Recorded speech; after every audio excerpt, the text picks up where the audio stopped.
podcast is part of the Sports Social Podcast Network.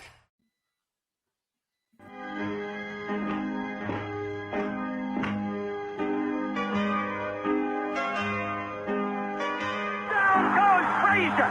Down goes Frazier! Down goes Frazier!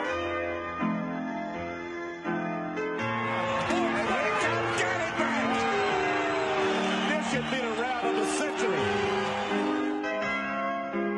Look at Holyfield! What a warrior!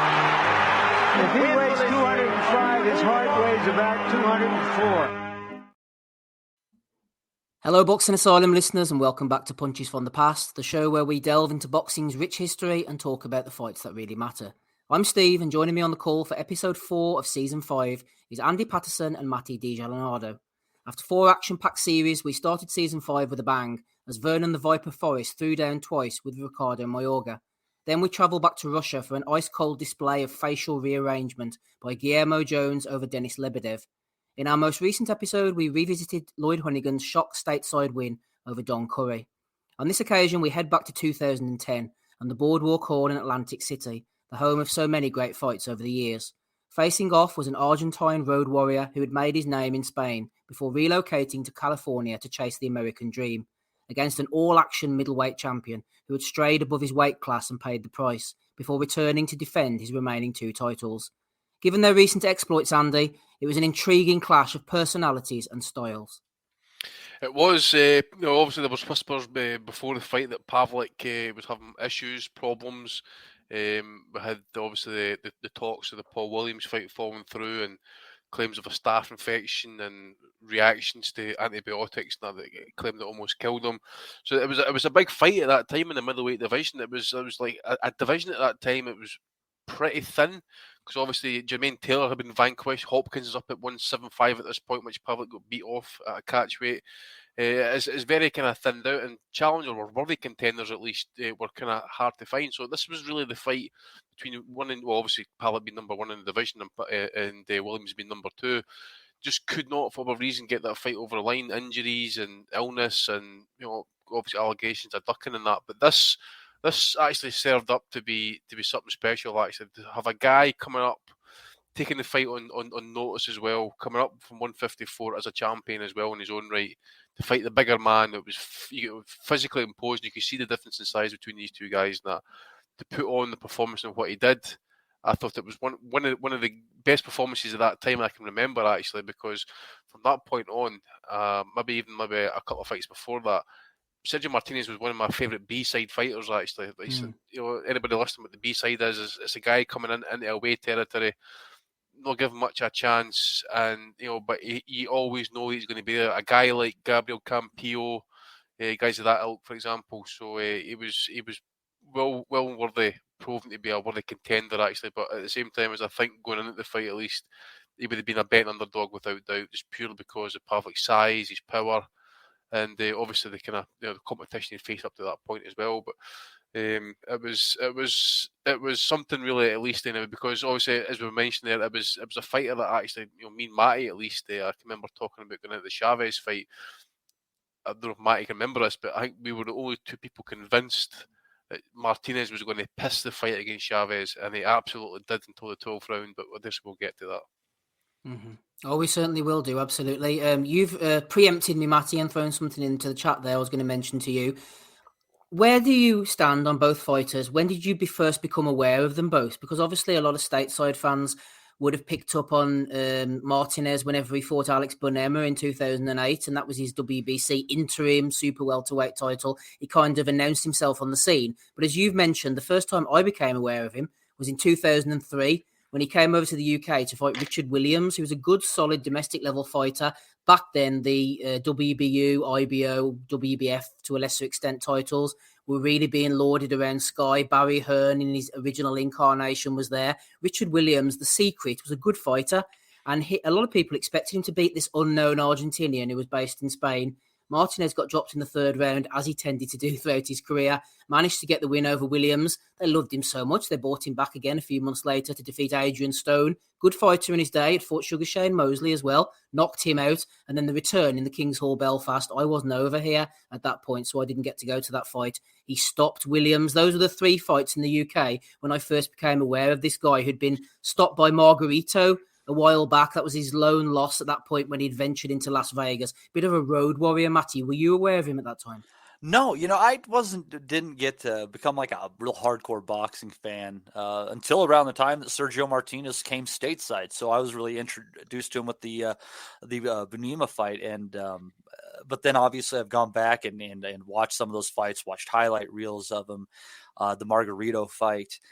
And Sergio Martinez is just amazing for the fact that, he really took up this sport around the age of 20. He took it up to increase his fitness for his football game. He was a cyclist, and he just took to the sport. And obviously Margarito fight, he was so green, but as he developed over the years and he became more unorthodox and just got into his style and became a rhythm fighter.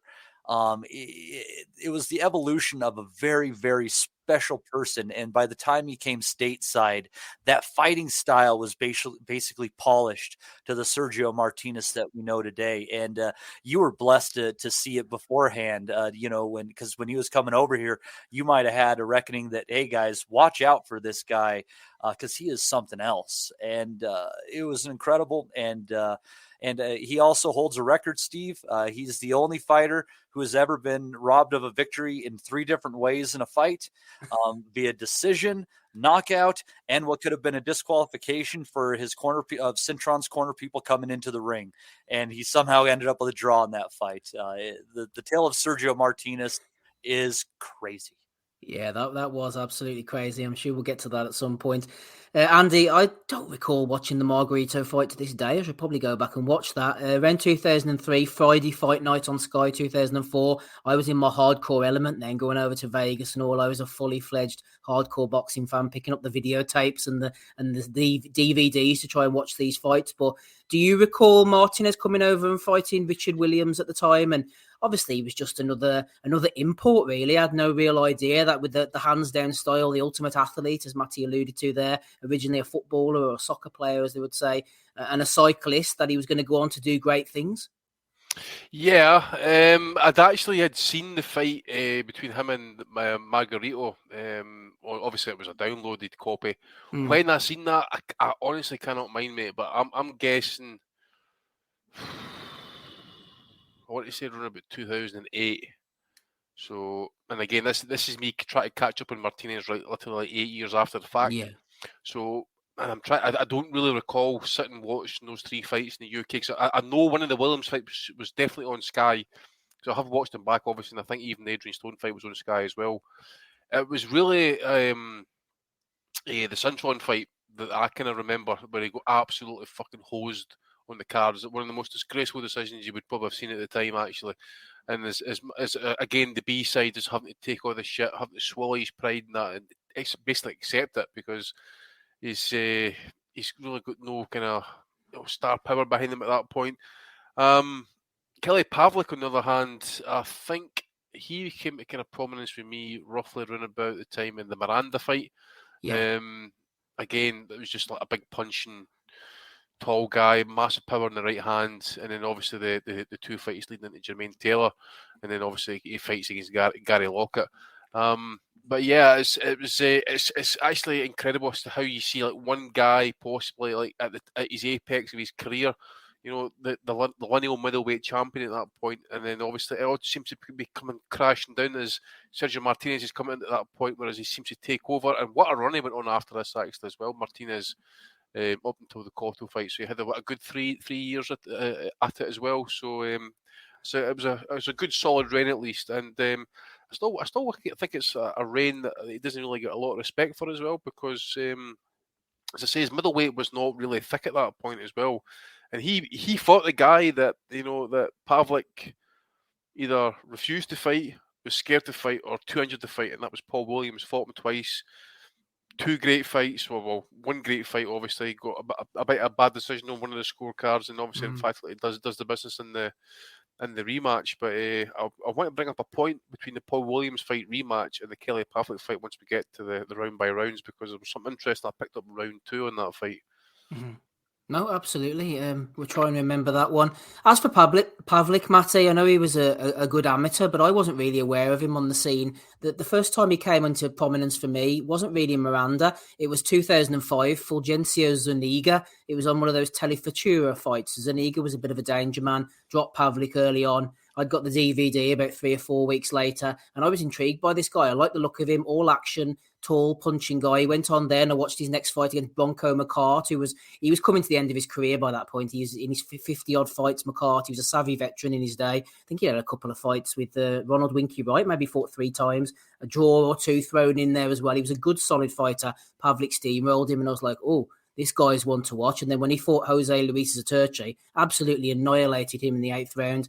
Went on as well in the Eliminator. I tell you what, that's one hell of an Eliminator. WBC against Edison Miranda. The guy had gone and smashed Arthur Abraham's jaw to pieces. And that was one hell of a fight there, Matty. Moving up into the Jermaine Taylor fight, which I mentioned off air, is one of my favourite all-time fights. Obviously, they had a bit of amateur beef as well. We've done that on Punches from the Past back in episode 1 when the esteemed Kurt Ward and Dave Lee was still of this realm. What about Pavlik for you, Matty? When did he first come onto your radar? The Miranda fight as well. What a fight that was.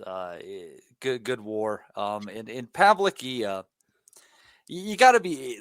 It was for me. It was he was pretty straight ahead, straightforward. You know what he did. You know, he 1-2 get the hook in there once in a while, but his work rate in his prime was phenomenal, Steve. And as you saw him, after the Hopkins fight to the end of his career, compared to this period we're talking about now, totally different fighters. I mean, I remember the Kelly Pavlik that was throwing 80, 90 punches around and throwing, the fastball with most of them. He was an incredible fighter with a great motor, and he produced a series of really fun fights. It's a shame we never saw the Paul Williams fight. It's a shame we never saw the Arthur Abraham fight either. I think that's one that we don't go back to enough. But he was a tremendous fighter, and I think obviously we can get into it more in an epilogue. But I think if Kelly Pavlik would have not been such a terrible alcoholic, I think the story of his career is completely different. Yeah, it is a bit strange towards the end. Obviously, we look at fighters' respective careers at the time they fought, and this was kind of the end for Pavlik, really, the last real major name. I know he had a few nondescript fights over the next couple of years, but he was on the way out. I remember when we did the Froch-Kessler one as well, looking at their respective careers. Kessler was coming right to the end, whereas Froch still had a lot of life left in him. Martinez was no spring chicken by that point. I mean, God, he's still fighting to this day, but he had a lot of good wins left in him after that. Not to put you on the spot, Matty, but I was trying to think back to the Bernard Hopkins situation. Was it weight driven, or what kind of led Pavlik up to that weight class without his titles to go and take on someone as dangerous as Hopkins? What was the decision? I think they just couldn't find a good money fight. As you guys have alluded to, middleweight was kind of barren at that time. And the Paul Williams fight, I think it started to be discussed, but I think it was just basically on a money move. At that time, and I thought that they really believed, especially considering he worked over Tarver. Was it Tarver that Hopkins? Yeah. And as such, but they thought still, we just kicked the shit out of Jermaine Taylor twice. Taylor, has the W over Hopkins. He's a guy in his mid 40s. Or early 40s at that time. We should be able to go in there and just take him out. And I really thought that they believed that not only were there not many options, but this was a good money option. And I thought that they were assured of victory in their minds. But then Hopkins goes in there and just exposes him for all the holes in his game. And I do think Kelly wasn't in great health for that fight. Looking at him, I think that has some purchase, but I don't think he wins that fight necessarily, even if he was healthy. So it was just a bad mistake on their part. And I think, maybe the people at Top Rank made a mistake on that one, but I think Jack Lowe made a mistake on that one. I think Jack Lowe And we'll get into the failings of the corner, obviously, in the fight, but Jack Lowe is probably one of the just most random lucky trainers in all of boxing. I don't think he was a very good trainer. The people he worked with behind Pavlik, I've seen a few and their names aren't coming to me, but nothing I was too impressed with Steve. And it's just, I think Jack Lowe has just an arrogance in his idea of his boxing brain, which was okay, against but the Hopkins not. fight, like. Just double the jab, Kelly. Yeah, there's double jab. Come with the hook. Come with the hook. Yeah. I'm like, fucking hell. Yeah, and there's not much. I mean, and they kind of saw. I mean, because the Calzaghe fight, was that before or after the Calzaghe fight, Steve? It was after. I'm sure it was after. I think it was after. Yeah, it was, and that's another reason they thought, yeah, we're high activity people, but they didn't have the variation of their shots as Joe, and they tried throwing everything for the same distance. And then when they got to the mid range, they were in trouble. Calzaghe had a punch for every place that he was within your range, and it was just. They just didn't have it, and we've discussed with fighters recently, a good 1-2 in control of distance will take you a long way. But when you run into somebody with boxing IQ, it might not be enough. And I think Kelly Pavlik ran into that twice in his career, once with Hopkins and once with Martinez. Yeah, I think Andy Matty's probably touched upon the point there as well of what their thinking was, because everything moves so fast that you got that rematch win over Taylor. A few months later, he's banging out Gary Lockett, who's a nice guy, a decent fighter at a level, but obviously couldn't hang. And then just a few months later, they're going in with Hopkins, who had fought himself a few months before Calzaghe. They probably looked at it and thought, well, we're a big guy. We can move up. We can pretty much do what Calzaghe maybe did to Hopkins. Perhaps that was the thinking. I also think they maybe banked on that Hopkins wasn't the fighter that he once was. So obviously he's up in weight. They can maybe make it actually work for him. Maybe even stop him. Aye, and Hopkins had a 170 catch weight, so maybe he was thinking about the rehydration as well. So a bit of kind of clever thinking there as well.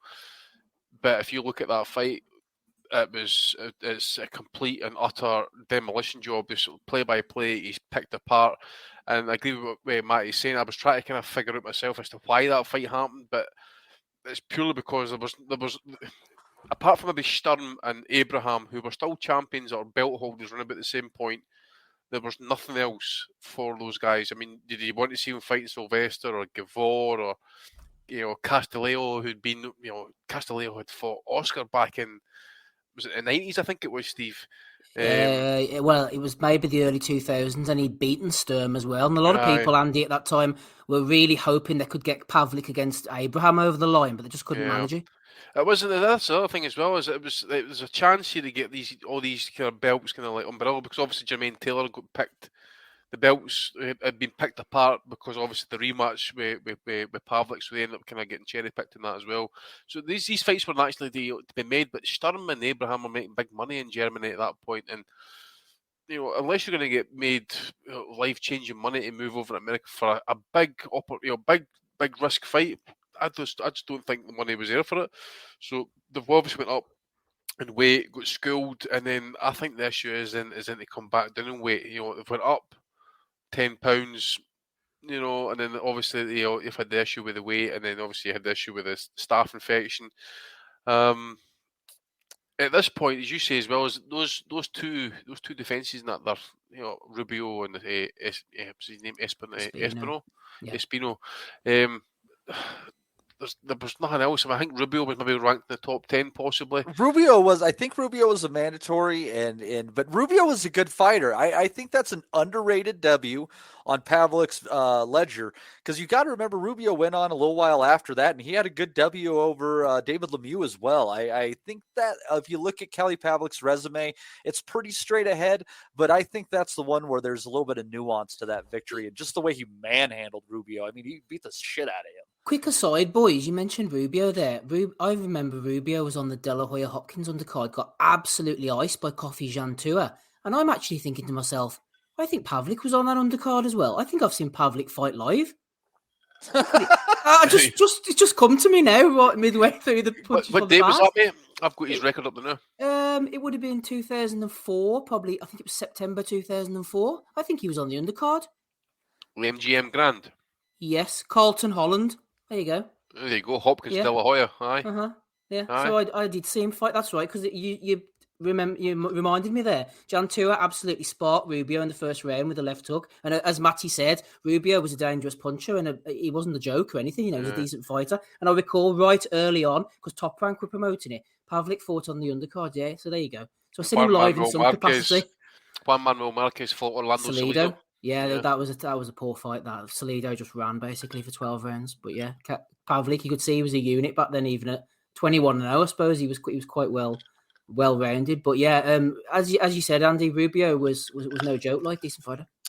He was a decent fighter, mate. I think obviously everybody remembers that shocking knockout to Golovkin with the downward left hand right on top of the head, and so absolutely fucking ruined them. But Matty just mentioned that fight against Lemieux, and I remember that one actually because that was the one where Lemieux shot his bolt in the first 2 or 3 rounds trying to get him out of there. Might have been dropped a couple of times possibly, and then Rubio just turned the tables on him and literally, I think he actually just punched him right in the corner, collapsed. It was a shocking one because Lemieux was getting highly touted at that point, but as I've always mentioned, he's just another Vinny the Door man for me. Another strong man G glorified. He was super hyped at that time. He was. He was. And I mean, to be fair, like, he always had that punch. I kind of put him in that kind of Randall Bailey category where it's like, yeah, I mean, X, Y, and Z might be true, but they always had that punch. I mean, his knockout of Curtis Stevens is one of the best shots in the last, 6-7 years for sure. Mm-hmm. Was Rubio the first person to beat Lemieux, was he? Didn't he take his O? And Lemieux was an absolute banger at that point. He'd knocked nearly everybody out, and he was really being highly touted, wasn't it? That was a big win. That was a big upset for Rubio. Yep. I'm just trying to remember the other person who upset Lemieux at that time. It was Joaquim Alcine, I think. Alcine, that's the one. Yeah, he outboxed him. Because he was chinny as hell, and somehow he managed to outbox Lemieux without getting knocked out. There were back-to-back defeats, and it was really about the Rubio fight, maybe even the Alcine fight as well. I don't know if he was dropped in that one or maybe even hurt, but it was at that point that it was like, he's not what he's advertised to be. And then Alcine, I think, fought Macklin, and Macklin demolished him in 2 minutes. That's right. And then Macklin got the Golovkin fight after that. Yeah, that's right. Yep. He absolutely destroyed Alcine. He was done by that point. Anyway, sorry, boys. I've taken us off on down a rabbit hole, as I often tend to do. Just sliding into the fight, Matty, just beforehand. I believe you wanted to discuss something about the politics maybe around the Paul Williams fights. I think you alluded to in the DMs before.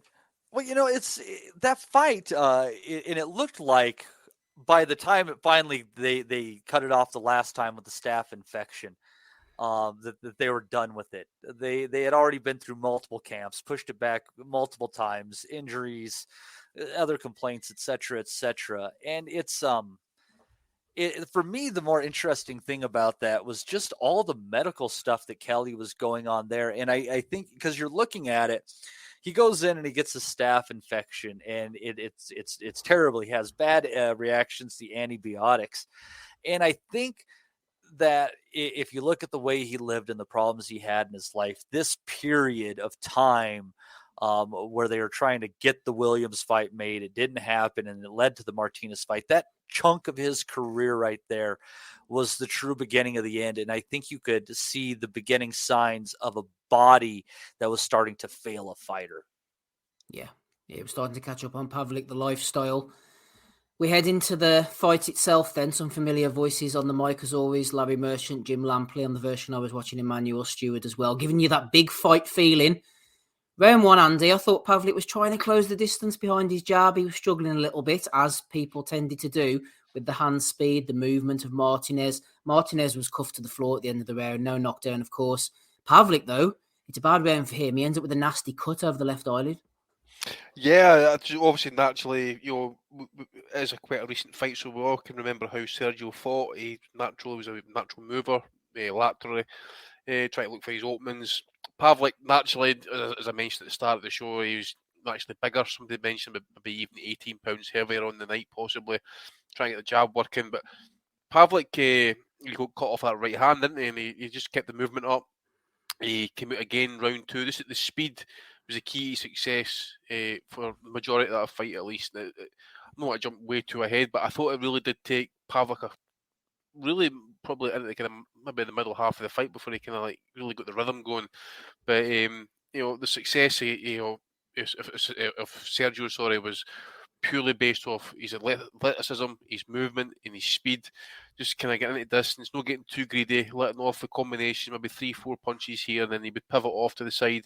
But it could, we'll mention it, but it caught up with him a wee bit, because obviously the way he attacks, he's slightly off balance, especially in the way he tries to kind of come out of danger, and then he tries to kind of spin off the side of it, but he's kind of backing up or backing off, kind of like that kind of back cycle that he does, and you can be off balance that way. And if you get clipped with something, it could be something light, it could be something heavy, it just can knock you off balance again, and down you go. So I think Pavlik was getting a wee bit kind of frustrated with that, but to be fair to him, actually, he kind of like kept his composure a little bit, I suppose, and gradually kind of got himself into the fight.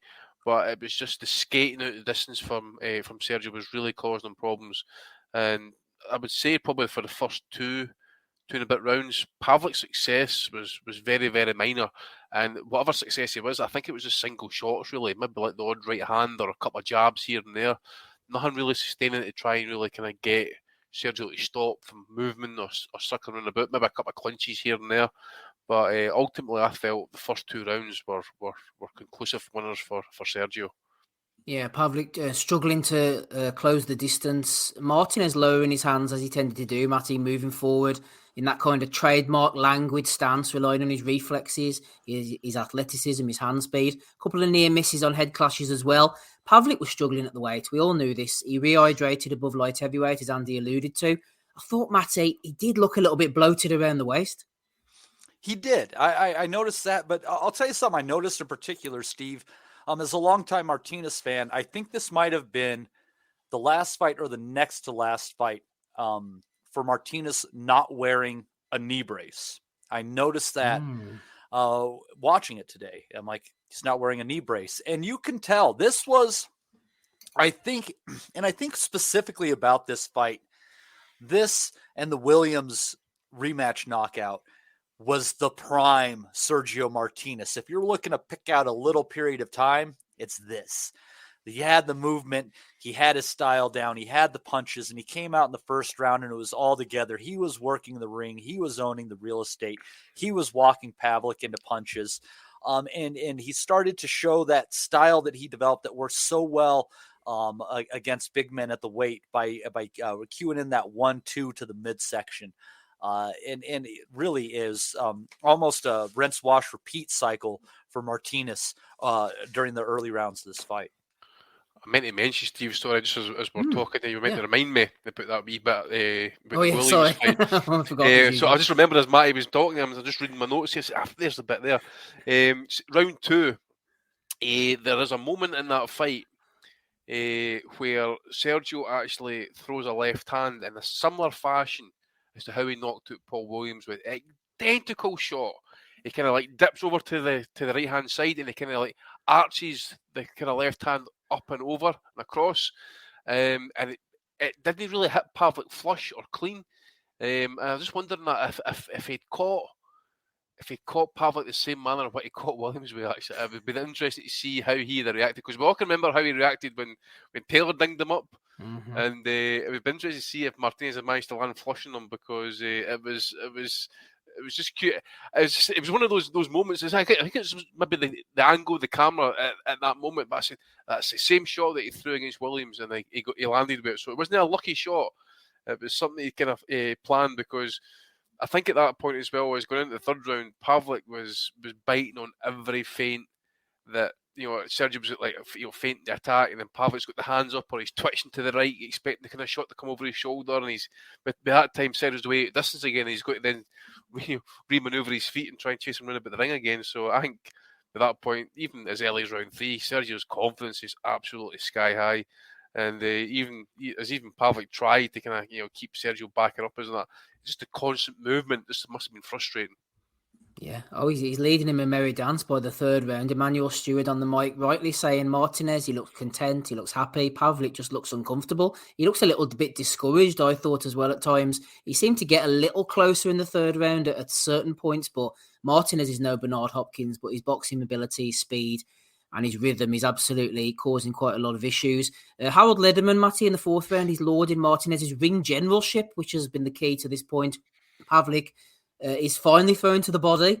Martinez's left hand is finding a home up top when he does. And the much maligned Jack Lowe in the corner, I don't know whether he's a good trainer or not, Matty, but he's quite the character who's shouting, "Stop chasing his fucking head," imploring his man to hunt the body in an attempt to close the range and slow Sergio down. So Jack Lowe's starting to get frustrated by this point, Matty, a quarter into the fight. Well, I think he was obviously right about the body attack being the right way, but I mean, that's kind of boxing 101. You know, if you can't get the head, get the body. You got to slow down a mover, take his legs away, go to the body. And Pavlik should have focused more on it.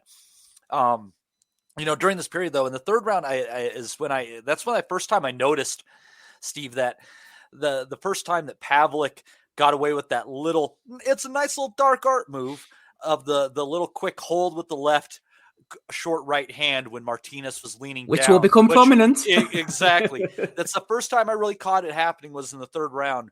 And then in the fourth round, you know, that was Pavlik's best round of the fight at that point. And he still lost it.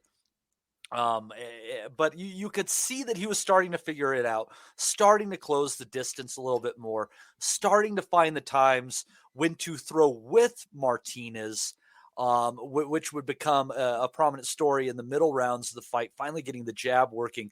But he showed signs of life. But nonetheless, here we are, lineal middleweight champion of the world is pretty much universally 4 rounds down on everybody's scorecard that's watching the fight. Yeah, he's struggling definitely on the cards by the 5th round, Andy. The questions at this point are regarding his stamina. Can Sergio maintain this kind of pace? The pro-Pavlik crowd, they're sensing that their man is closing the gap a little bit by this point. He's starting to get a little bit closer, landing a few shots. Larry Merchant, interestingly, Andy, on the microphone in round 5, subtly implies that Martinez's style is running and equates him to a bicycle rider. That's right, mate, because he actually, it was Harold Witherman's calling this ring generalship, but I call this cycling on your bike. What a hater. Hey, he was like, he sounded so bored that night, Larry. I've got him written down here somewhere, actually, later on in the fight, he mentioned something. I've got Larry in question marks, so I've obviously got to ask you guys a question. But yeah, you're right, you know, obviously, like Jack Lowe's kind of imploring him, hunt the body, you know, that type of stuff. So he's come out more aggressive on the front foot. But Sergio's still able to find his holes in between the guard and that, especially with straight shots. He would pivot, and then he would smartly as well go for like wee walks, like maybe Hopkins would do, or a Calzaghe, just take a wee walk about the ring, and just let your opponent follow you. Round 5 would be kind of similar, but I thought at this point, you know, Pavlik was now getting wiser, I think, to how Sergio was fighting. Maybe Sergio's getting slightly too overconfident, and he's maybe kind of getting a wee bit of lapse. But I did think he was starting to get wiser to Sergio's rhythm. And it was certainly round 6. So it was certainly one of Pavlik's better rounds. If no, it could have been maybe the first round they won in the fight, maybe round 5 possibly. But round 7, I think this is where we're seeing Pavlik maybe getting a foothold in the fight. He's caught Sergio with a right hand. He's a wee bit off balance as he's turning, but you can see, as you mentioned, with that left hand, as Sergio's trying to kind of spin out, he's kind of load down. He's obviously off balance, but Kelly's put his left hand on top of his head as he's kind of like rolling out, and he's hitting my right hand, and obviously he's off balance, down he goes. It's obviously a knockdown at that point. But one thing as well was I did notice maybe Sergio was getting slightly frustrated because he was jawing with Pavlik when Pavlik was landing some shots and that around about the 6th and 7th round, kind of like El Mas Macho, you know, let's go, and you know, really want to prove himself. But I think after the 7th round, I think Lederman had it level 66.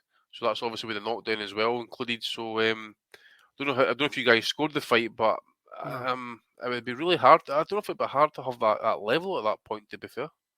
Yeah, well, things were definitely narrowing up, Matty, especially in that 6th. I thought Pavlik is blocking quite a lot of the Martinez shots now. He's starting to realise where they're coming from. He's making him fall short. He's starting to get a little bit slack. He's working out the flow and the rhythm a bit. Jack Lowe in the corner, he's doing his best strategic advice, Matty. Calls Martinez a son of a bitch. I suppose he's more a Norman Stone kind of motivator, but Pavlik is starting to work out his rhythm a little bit by this point.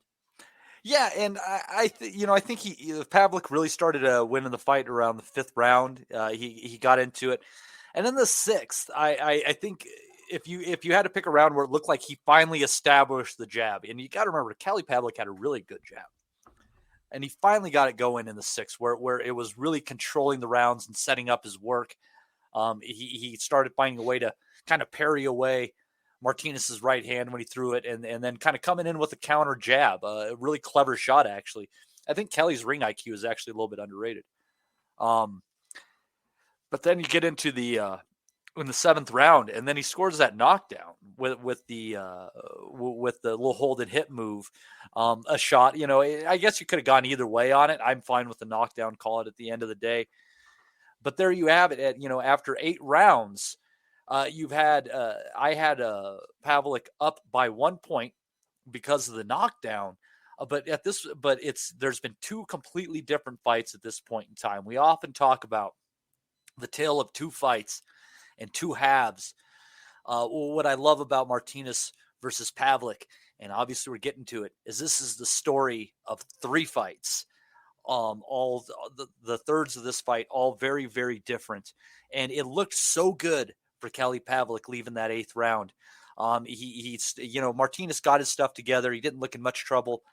Pavlik looked confident, fighting at his distance, starting to pick up his punch output. But man, things were really going to change in the 9th round.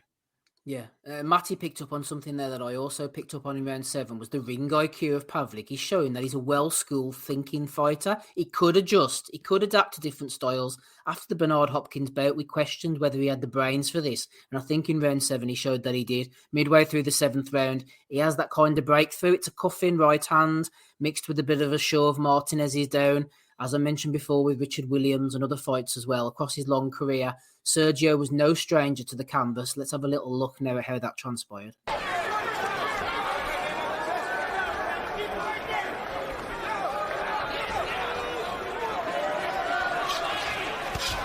Hard right hand by Pavlik.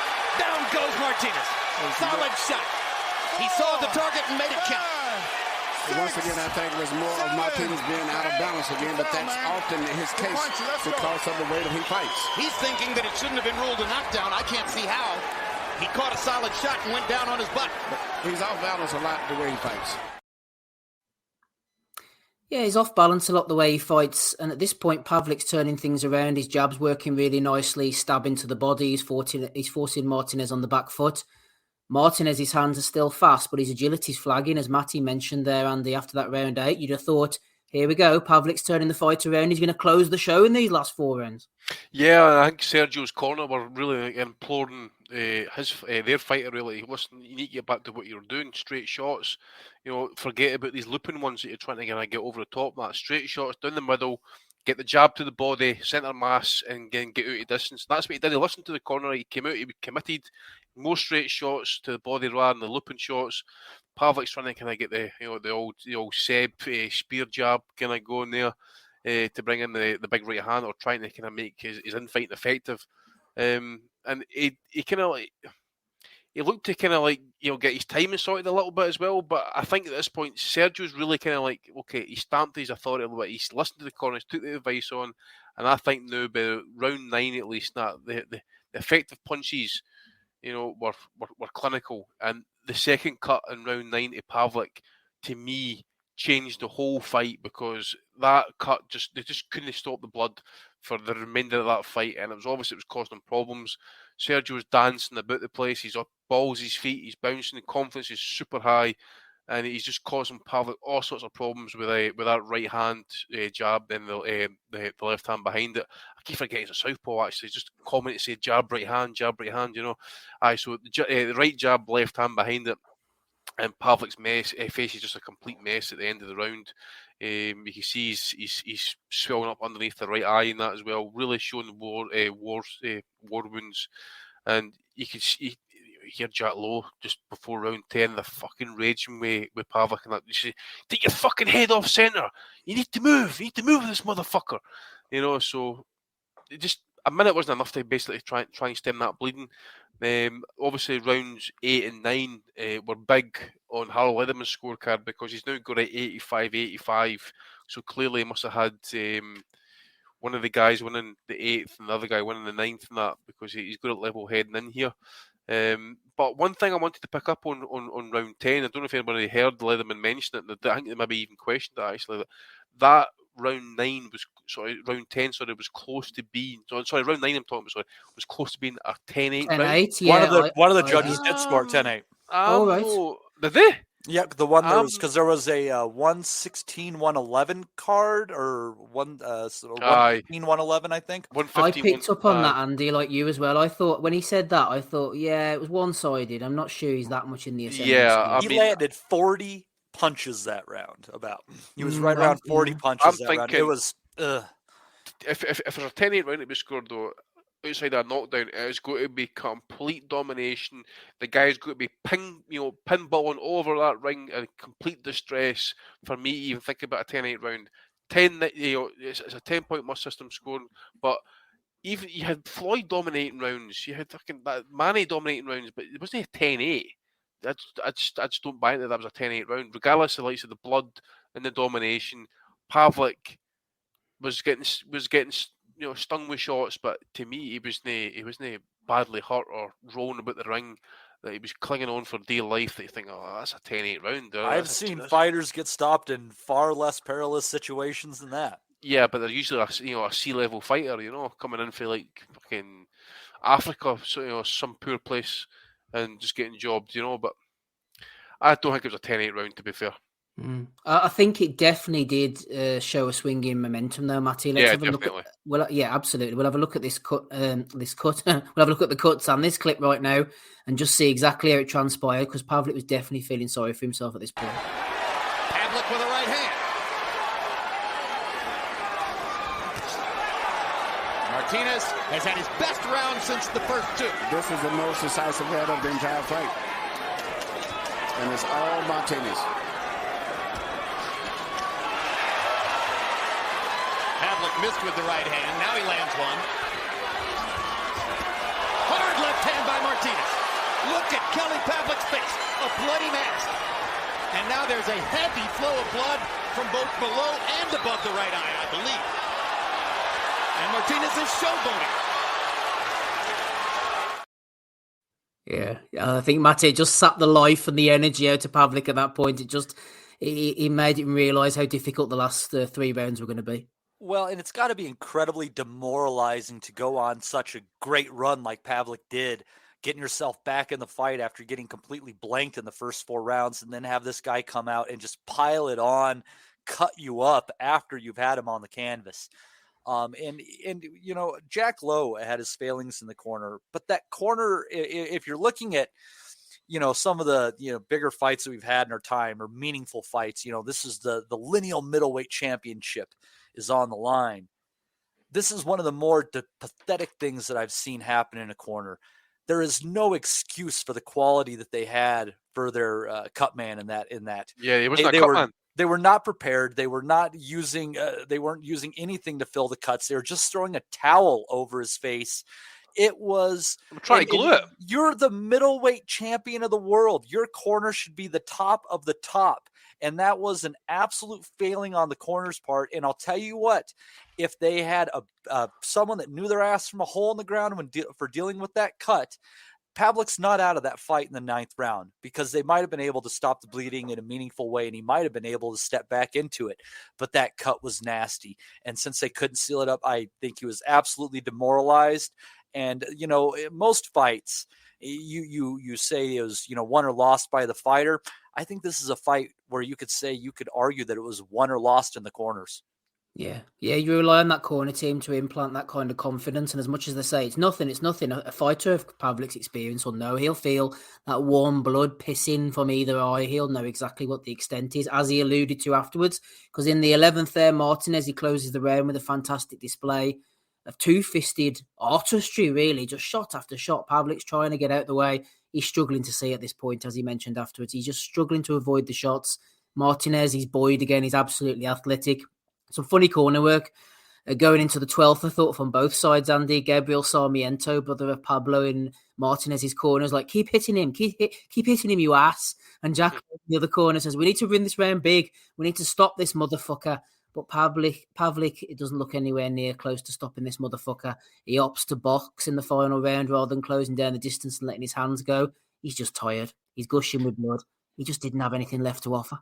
Yeah, and it didn't even look like in the last 3 rounds that you had anything really to turn the tide of the fight, or how it was turning anyway. At least in those last 3 rounds, he just couldn't. He just couldn't get the angles. He couldn't get out of the way of Sergio's shots. You mentioned the jab and the left hands. It was just continuous. He move at a distance. You seen it in the wee clip there. The fucking Ray Leonard Bolo shot, and then he come in with the jab rather than throw the left hand. Just mind fucking Pavlik basically. And then obviously, I think Larry Merchant. I just found the comment here for Larry Merchant. Actually, he made a decent point here going into the 12th round. And again, a reminder for all B-side fighters. It looks like Larry's saying, he says, look, it looks like he's winning the fight, but he can't afford to coast. Because we saw what happened against Cintron, we saw what happened against Williams, and we've kind of seen what happened with the titles once after this fight had ended. They stripped him of the belts and that. So, again, being the B-side, he couldn't coast. He had to win the round, and he did. And Pavlik's face, again, within 30 seconds of that round starting, he's covered in blood again, and he struggled to get anything meaningful off the land. I mean, talking about landing something meaningful, he couldn't throw anything meaningful, to be fair, in that last round. And then, obviously, when the bell sounds, Sergio is completely convinced he's won the fight. He's up on the ring post. He's celebrating with the crowd. Viva Argentina! And then you've got Kelly Pavlik standing there like a bulldog tuna wasp. Face looking like he's been in a car wreck and basically trying to get the stem of blood sorted and that. And his face is all swollen up and red. He knows he's beaten. And basically, it's the end of a career, actually, to be fair, because, you couldn't even call his next 3-4 fights of his career actually even a career. That was Pavlik done and finished with boxing right there and then. Yeah, he was absolutely. And I think, Matty, given the fact that he took such a beating in the last few rounds, he wasn't really competitive in the early rounds either. The fact that Lederman had it 115, 112, so close on paper, the same as one of the judges, I know there was a knockdown thrown in as well, stands to your point about the corner work there. You're talking 3 points, couple of points away from kind of getting the draw in a fight where he was taking an absolute shellacking in the last few rounds. If he could have had a decent cornerman, a decent cutsman, and someone with a bit of strategic advice, I take your point, Matty. I think that the fight could have been a lot closer, especially given the fact they always try to screw Martinez on the cards. Yeah, and if you look at it, Martinez, after 8 rounds, was behind by a point on all the by a point on all the cards. So he had to go out there and win 3 of the last 4 rounds to get a victory, and he took 4. They just weren't able to find anything to match him down the end. Pavlik was too worried about his cut. They didn't have the right advice, and it all just kind of came falling apart. It was,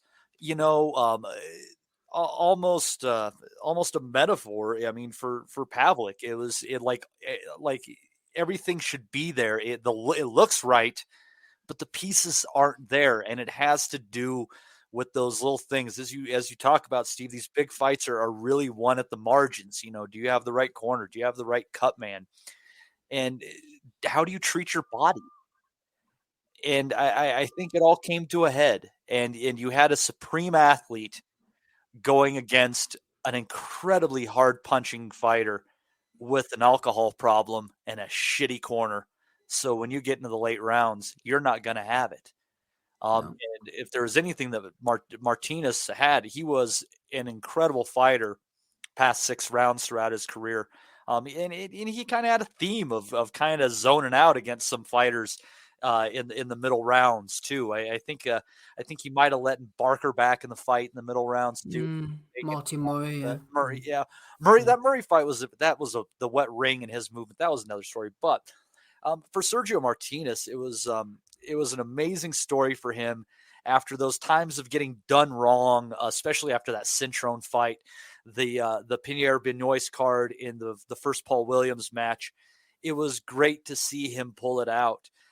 He's one of those tremendous stories in boxing that it's a pleasure to watch. Like, I've seen a lot of great fighters in the time that I've been following the sport. I've seen a lot of great fights. I've seen a lot of entertaining athletes. I don't know that I've ever seen one that had all of those. And you can also add exceptional human being to that list. And that's Martinez. What he did, his work with the bullying campaigns and specifically that young lady. And I remember that going back to the HBO, It Gets Better shorts that they did with that. He's a legitimately decent person. And, we don't want to go too far into the ventures of people's personal lives, and people have always had their guesses about, what way Sergio swings. And I could give a fuck less. I think he's an incredibly genuine and good human being who overcame a whole lot, and he didn't let it ruin him as a person. I know it's getting a little just kind of outside of normal boxing talk, but I admire him so much as a person and as a human being, and to see a good guy have something good happen to him and then go on that run through Julio Cesar Chavez Jr.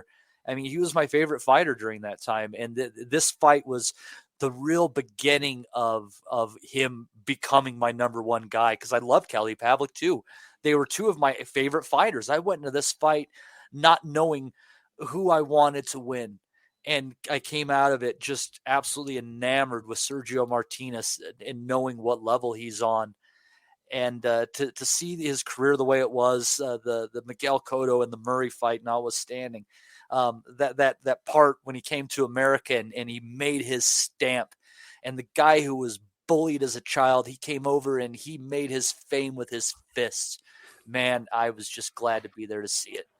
Yeah, he is quite a charming character, Martinez. I had the pleasure of interviewing him when he came over with Kiko for the Frampton rematch. He didn't speak a word of English, but you could tell he was a charming individual and a pleasure to interview Mr. Martinez. Sex. Fibonacci sequence personified, my friend. I'm telling you right now, men wanted to be him, women wanted to be with him, and your kids wanted to grow up like him. I'm telling you right now, that's the type of character he was. A fine set of teeth, I must say as well. Mr. Martinez had quick recap on the scores. Craig Metcalf had it 115, 112, the same as Lederman, even though they were calling into question on the broadcast team his experience. Barbara Perez had it 115, 111. Roberto Ramirez Sr. 116, 111. The referee, David Fields, didn't really play much of a part at all, did his job well. The new WBO, WBC champion was, in fact, Mr. Martinez. Pavlik as well.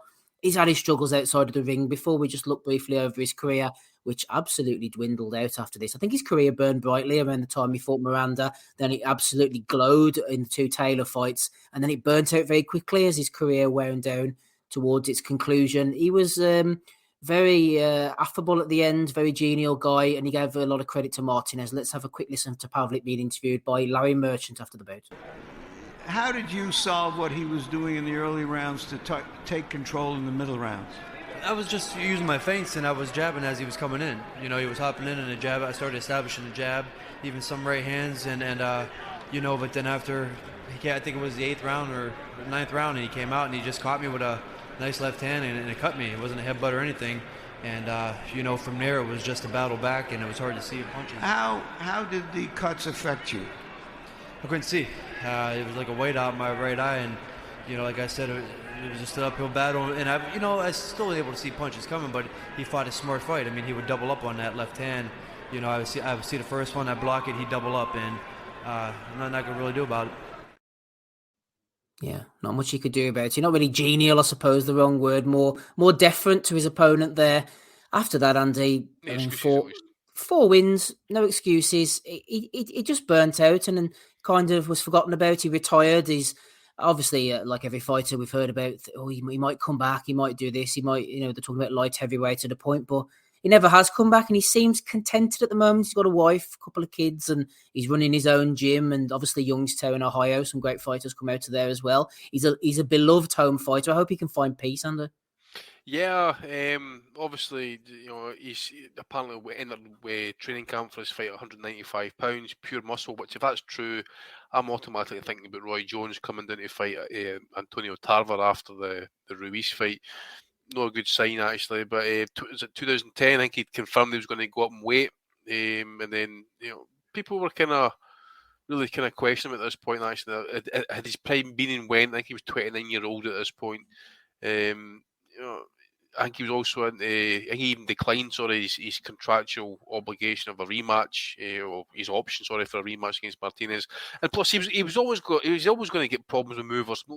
Look at this, the work that Hopkins gave him as well, and then look at Sergio, who was more prime than what Hopkins was at that point in his career.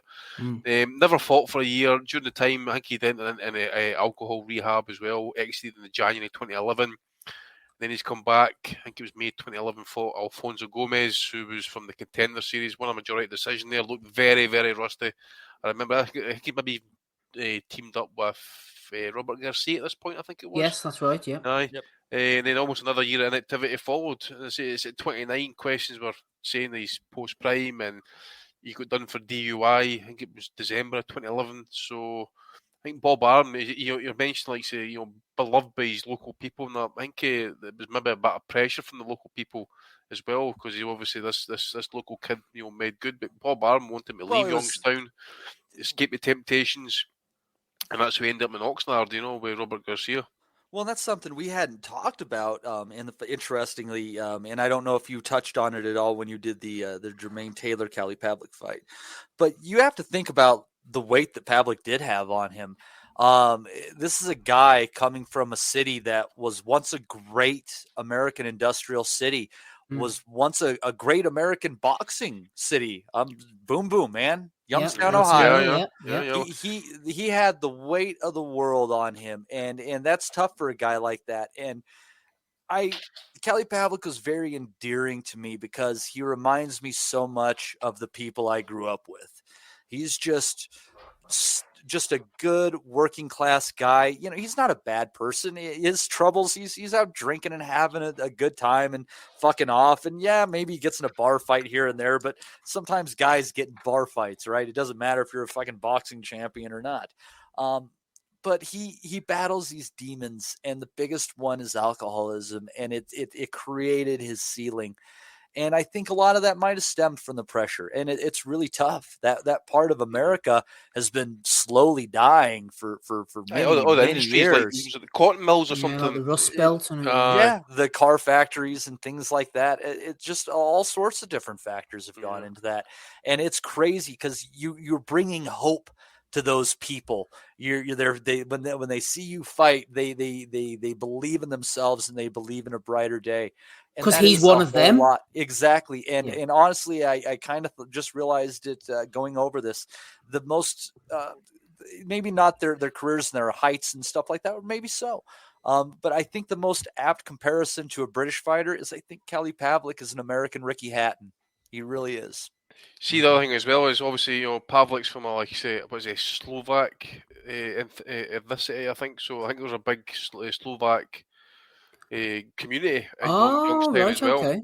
So there could have been that added pressure as well, one of us, and he's just trying to do it for his people, that type of thing. I'm sure I'm right to say that's a good point, because I never thought about his surname, actually. Now you mention it, it is an Eastern European kind of. Yeah. I think he's here Slovak or Czech Republic or something like that. But yeah, that name should come with a bratwurst. Yeah, that's German, is it, no? Anyways, same region. We're getting there. But anyways, it's at that point, I think he had a seizure around about 2013 or 2012. No, 2012, that's what it was.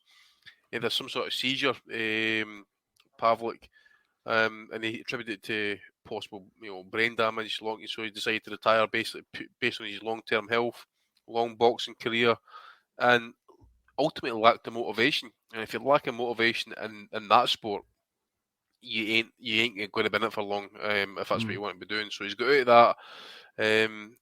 Probably had his own battles. I was going to listen back to his interview with Joe Rogan, actually, but it was like 3 hours long, so I binned that off. But I think he's been getting into the weight training, like pumping iron and that. Yeah, he looks big now, doesn't he? He's fucking massive. Ripped.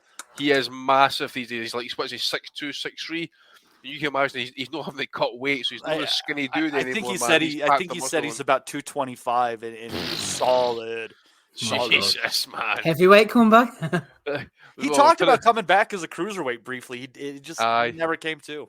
But if there's any bar fights I think he'll be doing a Duncan Ferguson. I think he'll be walking people through windows rather than out in the streets. God, he's massive these days, man. Take Pavlik and Beterbiev against the house, baby. Yep. Well, hopefully he stays retired. Talking of craziness and longevity, Andy, just before our summation, the crazy career of Sergio Martinez, I was looking there, June 2014, he fought Cotto. I remember being on the pod in my early days talking about that. So that is a bit of a crazy wake-up call for me. Some nearly 9 years I've been hanging around this establishment. I know you boys have been absolutely longer than that, but we thought 2014, the knee had gone. That was the end of that. And then 6 years later, he returns to the ring, and here he is at the age of 47, ranked top 5, I think, by the WBA, still going. What on earth is he playing at, Andy? I honestly don't know, mate. It can't be the money. I don't think he was ostentatious with his cash. He must have earned some good money in his time in that. Obviously, the Cotto fight was his retirement pension fight. I know he got fucked up again at B-side. He had to take all his stipulations. It might even be at a catch weight possibly as well.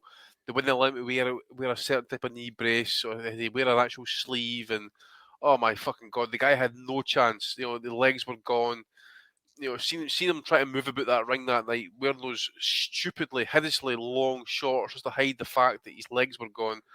Just getting dropped in the manner of what he did. I'm surprised. You know, from the very first gong, that bell. You know, I was like, this isn't going to go well. It just did not look like Sergio Martinez that we remember and loved, actually, because we remember the lateral movement, the speed, the quickness, athleticism. You know, it got so bad for his training purposes, he could no longer run. He wasn't sparring in his training either. He had to cycle. He had to go on his bike and on his mountain bike and cycle up and down hills and mountains just to try and get his cardio going, that type of thing. I'm like, bloody hell. He obviously he picked up knee injury against Chavez. And then he got another one, I believe, against Murray. Because they have that wet ring, man. That fight was a shit show. They moved that fight I remember that. 3 hours earlier than it was supposed to go off because they had this torrential storm heading into the area, and it was already there. And they're in this fucking soccer stadium with 50,000 people. And the ring is just soaked because there's no way to cover it because the wind's coming in so hard. It's just sweeping it in from the sides. And for Martinez's style, with a bad knee already, a wet ring, fuck me, man. He was lucky to get away with that W. I thought he nicked it, but I thought he nicked it. Meniscus tear, actually, because it was touching cloth, actually, in the back end of that fight. Matty's right. I remember Jim Lampley in that saying, because they couldn't get I don't think they could get the picture. So when the fight was meant to go live, it got delayed because they weren't ready to get the fighters up to the whole thing was a shit show, wasn't it? Oh, it was. And then Murray's got to walk half a mile across the football pitch. Englishman in fucking depths at Argentina. He's getting to Malvinas, 82 bitches. Oh, fucking brilliant. But I can remember even watching some of the training videos of that fight. Martinez have his final training session in his hotel room. So they've got the bed stood up against the wall. He's got all the furniture removed, and they've basically got rope or tape. You know how they do the bobbing and weaving, that type of thing. Yeah. So they actually had tape. It was like a crime scene. Taped across his fucking hotel room. He's doing all these wee fucking sparring sessions. Third world ingenuity, baby. They've not got a fucking gym in the hotel and that, you know. But no, they obviously didn't, eh? But you're right. He's making his return in the Madison Square Garden of Argentinian boxing, the Estadio Luna in Argentina, Buenos Aires. I believe he's fighting. I think it's next month, actually. Yep, that's right. It is odd. It is odd, Matty, the whole comeback, because at first you kind of think it's a bit of a joke. He has a fight in Spain, then another one. Then he brings over Brian Rose. Bit better competition. Rose wasn't a bad fighter in his day. Then Macaulay McGowan. Again, it's a bit of a carnival at this point. And then it goes over to Orlando, Florida. The opponent isn't any great shakes, but it kind of says to me, it's getting a bit serious now. He's going over stateside. He's ranked top 5, as I said, by the WBA. He's got another fight, 10-rounder coming up in Argentina. And then we might see him back on like a Showtime or a DAZN or something. This is gathering pace. Well, I think he's basically said that he's in it until one more defeat. And he's going to call it a day. And if he keeps going up the ladder and he gets a shot, he's going to take the shot. On that most recent fight, he had been out of the ring for a while. And when you're trying to do a comeback at his age, activity is a big deal. But I think it was like a WBA KO drugs thing or some shit like that in Florida with a few fights on the card. So I don't think it was anything they were looking at promoting heavily. It's more like, hey, can you come and beat up this kid from St. Louis? We'll give you $5,000 to speak, kind of shit like that. But we'll see what happens with him. I'm worried. but it is kind of amazing in its own way that he's just beating the shit out of people 10, 12 years younger than him. Yeah, that's kind of cool in itself. I just read out the 160 WBA rankings at this point. So Yeah. for number 1 to number 15, right? Michael Zarafa, Sergio Martinez, Austin Williams. Is that Amo Williams, by the way? Yeah, he's a decent fighter. Ryota Murata, Connor Coyle, who I had to go and check. I believe he's an Irishman based out in America. With 32 years old. Yeah. Never heard of him, to be fair. Yeah. Thomas Lamagna, is that not the guy that Lara spat Cornflake? Around? Yeah. Ian Green, never heard of him. Danny Garcia in at number 8. It's 160. He hasn't even fought at 160 once. Ian Green fights on those Don King shit show cards. Yeah, I think he was the one that was in the really good fight that one of the Nutters recommended we watched, actually. Yes. So I need to get to that. Shane Mosley, Junior, obviously. I was like, what? I wouldn't be surprised. I left that one hanging, especially WBA, mate. Francisco Veron. There's no Sebastian Veron, sorry. Felix Cash, make sure drug testing involved for that one. Raul Garcia, I can't remember hearing that name. Etundu William, never heard him. Sounds like an African name, but not with a surname at least. City Engineers, yard. Is it? Is he one of them, is he? I would imagine so, I don't know. I've pulled it up here now. He is from...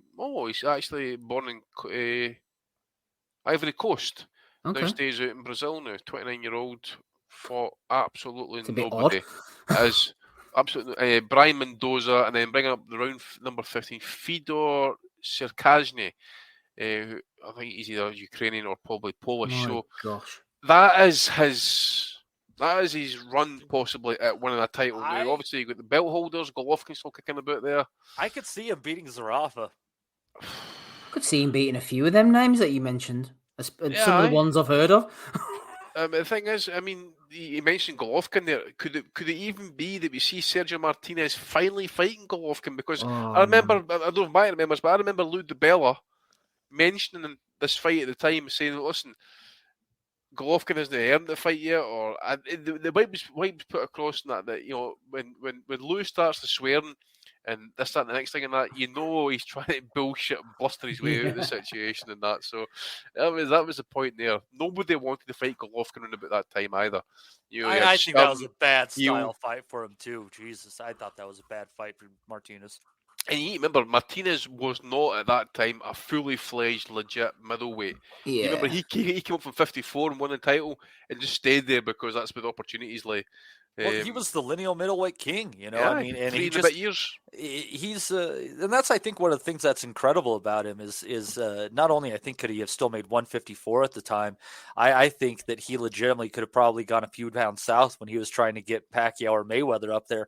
And God honestly, guys, I think Sergio had a chance against Floyd and Manny. That version that fought Pavlik, that guy had a chance against Floyd and Manny. He really did. At that point, I think the Golovkin fight you mentioned, I think Golovkin would have cut his escape routes down like Pavlik did in those middle rounds, but then he wouldn't have let him off in the later rounds. I think that would have been a very difficult fight for Martinez. I think needed to lose every inch of the ring, actually, Martinez that night. I think that the fact that Golovkin is a few inches smaller than Pavlik is actually helpful in that situation, just for the angle of his shots. I mean, his jab is obviously better than Pavlik's, but I just think being closer to head level too. I think what you're saying is right, and you also have to remember that Golovkin had that left hand of the body that he would sneak in at any given times that was absolutely debilitating, and I could see him cutting off the escape route, getting Martinez afraid of the right hand, and then just stuffing that left hook into the liver. Mm-hmm. Yeah. One person who wasn't able to sustain that, unfortunately, for all of his great nights and great exploits was Kelly Pavlik. He came close, but he wasn't quite close enough, Andy. Another classic fight on Punches from the Past. Your summation of Sergio Martinez's win over Kelly Pavlik, please. It's one of the crowning moments of his career, I would say. You know, there's nothing better for me as a boxing fan to see the B-side, kind of flip the script a little bit. That's when I loved Andy Ruiz knocking out Anthony Joshua. Big moments like that. You know, it's no, you think about that's done in front of 50,000 or I think it was MSG, so say 25,000. This was only fought in front of 6,000 people. It was not a big draw.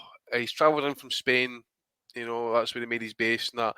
He had to go away during his pro career, he'd work as a bouncer, work in the kitchens, and do odd jobs just to kind of keep bread on the table, so to speak. And he took a chance. He could have stayed at 154. He had a belt there. He could have, but he decided, or he got the option to go up to 160. And he's coming off a loss as well, to go up to 160 and fight for the middleweight crown. And he took it, and he didn't just take it. He did it with class. He says, it will only sit with a lot of people in that his style is great to watch. But to me, at least, the way he does it, the way he can explode, in the way that he did. The thing is, you could see it's a fight at two halves as well. Sorry, fight the front half and the back half. Whereas he looks dominant in the first half of the fight, looking a little bit shaky in the middle half, and then he just flips the switch, and then he's back roaring. Round 8, 9, 10, and like the championship rounds, that's where it's won or lost, and that's where he won it. And he just didn't just win it; he put it with a exclamation point at the end. He was absolutely fantastic, and his subsequent fights afterwards. Again, okay, it wasn't the strongest division at that time, but he beat all challengers coming to him, and didn't just beat them; he fucking eviscerated some of them, knocked them out badly. Williams, Darren Barker with the body shot, Matthew Macklin basically forced to retire, I believe.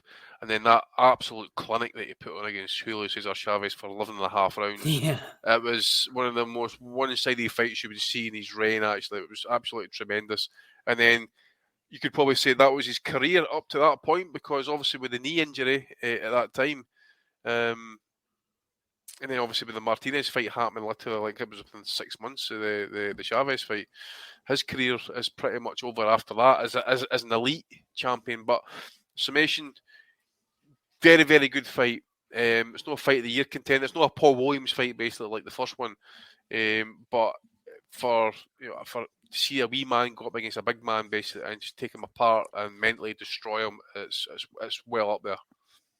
Matty, just as I invite you in for your final thoughts, one thing I often say to Andy when we do these episodes, as fun as it is to go back in time to your Marvin Haglers, your Floyd Pattersons or Sugar Ray Robinsons or whatever, there's nothing quite like just going back that kind of 15 years, because we remember it at the time, and it's so much more fun going back in time, looking at your Pavliks, your Martinez's, your Abrahams, Lennox Lewis's, whoever it is, because you can just go back, delve into the time when you were younger and carefree and enjoying boxing for what it is.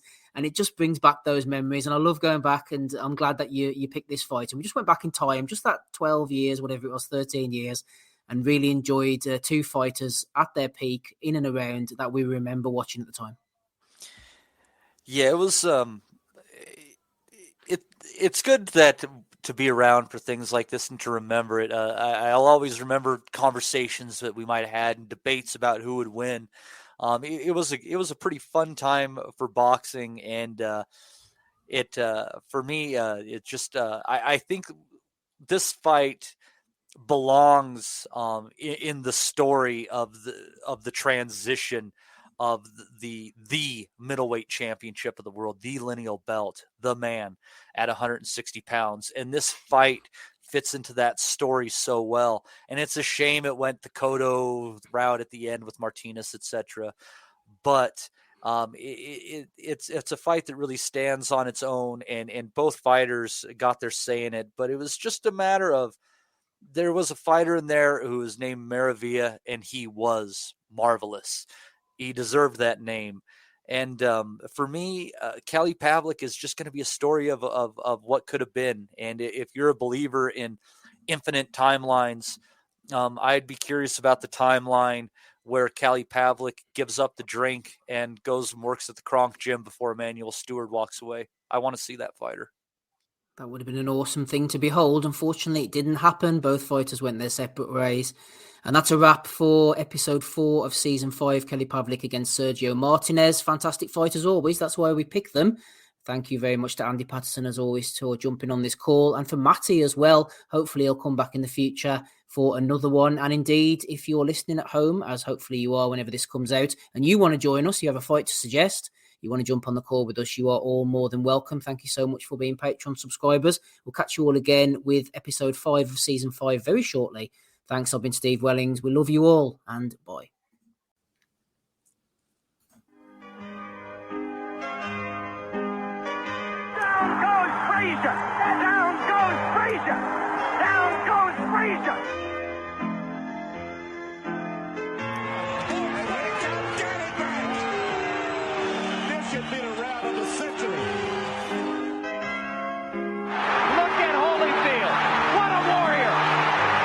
If he weighs 205, his heart weighs about 204. Hello, Boxing Asylum listeners, and welcome back to Punches from the Past, the show where we delve into boxing's rich history and talk about the fights that really mattered. I'm Steve, and joining me on the call for episode 4 of season 4 is Andy Patterson and Rob Kelly. We opened this 4th season with a look back at the 2 fights between Jean Pascal and Bernard Hopkins, before covering a heavyweight showdown between David Haye and Derek Chisora, and most recently the fight between Juan Manuel Marquez and Juan Diaz. You can find all of those, plus all of the previous recordings and seasons, in the Patreon archives. On this occasion, we are doing things slightly differently. Rather than focusing on a specific fight, we look back at a fantastic era of fighters where a trio of fierce UK competitors battled it out for supremacy. Chris Eubank, Nigel Benn and Michael Watson are 3 of the most recognisable names of recent years to fight fans in Britain and beyond. We have delved into the archives to take a loosely chronological look at what made their respective rivalries so memorable. Andy, you're very welcome this evening. Just to start off with a brief overview of the 3 men themselves. I think Watson turned pro in 84, Eubank a year later, Benn in 87. So early on, they were always pitted in and around the amateurs and the early pros around each other. Yeah, basically also born 3 years apart, 64 for Benn, 65 for Watson, 66 for Eubank. So they were always kind of in tandem. The tripod, shall we call them. Watson, took up boxing at 14. He was really kind of seen as a 1984 Olympic hopeful for, I think it was LA. But the Brian Schumacher ended up taking that place, the big Scouser. And anybody's not listening to Tris Dixon's podcast, go listen to that one. That was a really interesting episode. Nigel Benn, amateur as well, but obviously he had major problems growing up as a kid, obviously running about Ilford and stuff like that. I had problems with the Combat 18, National Front, the racists and stuff like that. Obviously being a black man running about that time and stuff like that, they've been absolutely horrendous. Left Ilford at 17, 18, I think it was, joined the army, ended up serving in Northern Ireland of all places and that as well. But so he took up boxing. He started off in the welterweight division, took titles all the way up to the heavyweights, and ended up coming out of the army. But I think it was about 4 years, 256 days. I think it was he served for. Ended up joining West Ham ABC and ended up picking up the 1986 ABA middleweight title. Just briefly touching on his early pro career, and I mean, this guy was smashing up everything to the point that Bob Arum was so impressed with it. He was touting him up as the potential next Roberto Duran, actually. And Eubank, for his amateur background and stuff, like he had similar problems to Benn. Kind of like rough upbringing and stuff, and stealing, and apparently had problems with drugs and alcohol dependencies and stuff. So his dad ended up putting him away. Or so I think it was his mum actually ended up putting him away to America, or another way around about to go and stay with the other parent and stuff. Ended up taking up boxing in the gym. Ended up winning like Golden Gloves at Madison Square Garden, turning pro in America, but ended up deciding. I think it was 19 he turned pro. Had about his first 5 pro fights in Atlantic City before coming home to England to try and basically kind of boost his career, really, because if you look at early doors Eubank, you can see that he was very much a work in progress. Took up martial arts as well, tried to incorporate a lot of the kind of martial arts side of that into his boxing game. You can see some of his moves and stuff like he's trying to think himself maybe about rings and stuff. But if you're talking about, like I said, perhaps more technically proficient out of all 3 of them, you probably need to start off with Michael Watson. I think he was just an absolutely fantastic fighter. Just unfortunately what happened to him in the end and stuff, because I think at some point he would have got over the line, and he should have got over the line against Eubank the first time, and he was definitely on track to do it the second time. Yeah, Watson, it's interesting, Rob, Andy mentioning Watson there whenever he fought Benn. He'd had a couple of blemishes on the record, lost to James Cook. No shame there. Cook went on to be a very good fighter, and a draw out in America, which was a technical draw. I think there was some kind of a cut involved. Things that stood out for me with Eubank, knocking out that Brazilian Dos Santos in about 20 seconds or whatever it was. And as for Benn himself, I think it was the knockout of Anthony Logan for the Commonwealth title. It had really proved that Benn was this rough, tough, rugged guy, big puncher, and a really exciting fans' favourite already. Yeah, and I tell you what, as a credit as well to, I think it was ITV who put it on, wasn't it? It was on domestic TV. They were able to create, and the boxing public themselves were able to create such a spectacle around that, around the WBO title, which was just being established. I think Benn had gone away, got it against Doug DeWitt or someone like that, or Aaron Barkley won a version of it. And the WBO title at the time wasn't recognised by Ring Magazine, and it wasn't recognised by Boxing Monthly. Now, Boxing Monthly kind of quickly about turned on it when A British guy picked it up, but the hype around that fight was unreal. I mean, Andy and me around the same age, in and around the schoolyards and that, like everyone was talking about Ben Eubank, Ben Watson as well. But Ben Eubank was the main one. But Watson, I mean, I remember the fight clearly, and I thought I kind of had it all. Like my memory wasn't altered or whatever, but I look back and it's a way better fight than I remember. I think as well, like both of them, and when Ben and Watson fought, I think Ben was like 22-0, and Watson was like 23-1, something like that. So by today's standards, they would have been established world champions with records like that. But they were still kind of climbing the WBC rankings, which was the main, considered the main belt back then. But what a fight, man! Absolutely, what a fight! What three fellas to come around in the same era. It's in the same country is very rare, and to generate that kind of interest from the public across that series of fights was unbelievable. And the kind of, I suppose, the boogeyman and all this is Mike McCallum. You know what I mean? Yeah. Because if Michael Watson probably should have gone on to win a version of the world title after that performance against Benn, and it just come up against probably a guy who's. And this is probably a pod for another time. And, we talk about recently about the passing of Marvin Hagler, but McCallum is up there, one of the top 160 pounders for me. He was definitely the best 160 pounder of that era. And just unfortunate for Watson that he couldn't impose his style on a very, very tough Mike McCallum, who went on to be a three-weight, I think, or three-weight or two-weight world champion. But just the interest, I just never forget the kind of interest from the casual. That was the first time, because boxing was always my sport, but the casual interest, the Dark Destroyer, Nigel Benn, everybody wants to be Nigel Benn, Watson's style, the two of them just banged in the pocket. When you think about it, when I look back at it, I remembered it a lot different. I remembered Watson being a bit more cagier, but no, he stood in there, like he took shots, he gave shots. It was a fantastic kind of start to the series, that fight. Yeah, Watson, Ben, Andy, 21st of March 1989 was a fantastic fight. Frank Maloney Promotions, whatever happened to him? Ben was the Commonwealth champion. Yeah.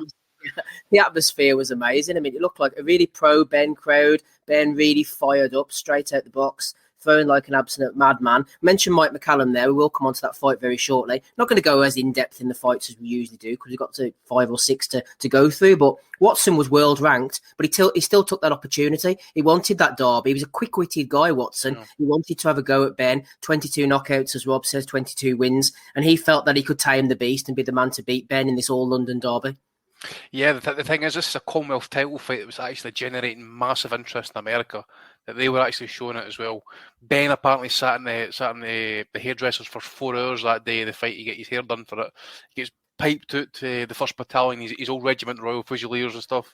He's a betting favourite. Watson's number 3 ranked in the world and stuff, and he's like 71 or something like that to stop Ben, or 94 by decision. As you say, Ben's come out there like a freight train, man. He's just trying to kind of like impose his will. You've got EastEnders crew in there. You've got Frank Bruno in to watch it as well. You've got it's just incredible. Just think about how much we think about nowadays. You see all these EastEnders crew in at boxing fights. If you reverse back 30 years, and they were doing it back then as well. It was incredible. Nigel Kennedy, the violinist, that's used the one. to turn up, didn't they? Nigel Kennedy, that was the one I was trying to remember as well. Pat and Frank Butcher just sitting ringside. Oh, what's his name? Nick. Nasty Nick, or whatever his name was. I forget who it was. But I got to say, I'd be like round 4 now. I think Watson's having a right good go at Ben, actually landing some really good shots. And I think it was that round that actually you could see that Ben's tank was just depleting quite quickly. I think Watson was just happy to kind of stand there, cover up. It was one thing as well that I picked up off Eubank, and like I said, one thing he learned from Watson was, see how you get your gloves and that. Maybe it was easier back in them days with the gloves and that, but you could actually open up your hands to kind of like spread out the gloves a bit. So you could actually maybe with the thumbs or something. Yeah, so you could try and catch the shots better, stuff like that. And that's what kind of like Watson was doing in this fight and that. Because obviously Ben's just a great shout, by the way. Hooks. What's that? That's a great shout, because that's the lost art of the catch and shoot. It's not really taught. It's not really taught as much anymore, talked about as much, but you're dead right. Like, there was a lot of fighters used to kind of open the palm of the glove out to catch shots and they'd encounter. Like, he was really good at that. Yeah, well, let's say that was the one thing I'd noticed, and the one thing that Eubank had picked up as well, because he'd used it against Eubank as well. But Yeah, though I thought because Benn was pressing so much that round 5 and that you could see him gradually seeding the ground up and that Watson beginning to kind of get the right hand in more and stuff. Benn's corners really kind of calling him kind of box and that, but by this point I think he's just trying to kind of do what's been working for him. He can't think it any other way. I mean, Benn at that point was an actual seeking destroyer. It wasn't until kind of like maybe probably up to the super middleweight point before the Eubank rematch that we started getting a wee bit more technical. Yeah, the head movement, you notice that, don't you? Yeah, the head and body movement was the kind of Jimmy Tibbs factor and that, maybe the Andretti as well getting involved in that, trying to kind of get more technically refined rather than just be like, face first, defending with your jaw basically. But really, you see a guy get dropped with a jab like that, and not so much like get dropped, he went down like a mortgage. He just went, then he goes, eyes all swollen and stuff, and absolute no complaints and stuff. But to actually go away and learn from it, not so much learn, but move countries and try and rebuild on that, said a lot about Benn as well. But off the back of that victory as well, Watson. I think he ended up fighting. Was it McCallum straight away after the Benn fight? I think it was. Yes, straight after. Yeah, that's right. Because the fight got postponed. I think Watson had maybe broke his nose in sparring or something. And the fight. That's right. It was supposed to take place in November. I was thinking the Errol Christie fight, but that was after McCallum. Yeah, that was when Barry McGuigan was quite scathing Errol Christie and that. He says if he doesn't win tonight, he should give it up or something along those lines and stuff like that. But no, I mean, as Rob says, we were roughly around the same age. I was a rabid Nigel Benn fan as a kid and stuff like that. I remember. That's only because he served in Northern Ireland. The listeners won't mind that one. That's only a joke. So whenever his fights were on and stuff like that, we were lucky to have 2 tellies in the house. I get punted upstairs and sit and watch the fights upstairs and stuff like that, 10 o'clock at night, my mum was shouting up to me, "She's done the fucking noise doing." I'm banging about the fucking floor. "Oh, Nigel, no, come here, wake up your sister." I'm like, "Oh, good sake, But I was rabid as a kid watching Nigel Benn. And they say I've not jumped too far forward to the first Eubank fight and that, but as Rob says, that first Eubank fight, I know we're jumping ahead in that, but that was a necessity, because you think about the idea, as Rob says about the TV deals, that ITV, that was 15 to 20 million viewers, right? If you look at like a Eubank rematch as well, they actually did 2 shows that weekend. It says the fight on the Saturday, then the Sunday they did an hour and a half breakdown on the scorecards and decisions and stuff like that. And Jim Rosenthal said that would never happen nowadays on TV. He says that just told you how much you had the right people in charge of the TV companies at the time who knew they were taking a risk. You could get some dodgy fights. A fight could end in 1 minute. A fight could be a 12-round bore fest and stuff like that. But sometimes in between, you would get a good fight. And Watson, Benn, Eubank, Watson against Benn and stuff like that. Watson against Eubank as well. It was it's incredible. You think about it, as I says, Benn Eubank rematch going out to 20 million viewers. Just simply unheard of these days in the UK shows. Yeah, Andy made a good point. I noticed the evolution of Benn's style as the hair disappeared. He was starting to move the head a lot more. Just closing out on the Watson-Benn fight, Rob, we mentioned about his 22 knockout wins. Do you think Benn was in love with his power at this point, expecting Watson to fold? A classic flat-track bully, really. As soon as Benn showed distress signals, he just dramatically unravelled and then was counted out.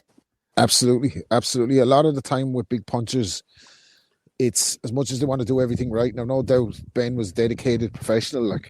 They overlook some aspects, or they just don't think in themselves that they're going to come under. They don't have a kind of plan B, and I think that was obvious from Benn.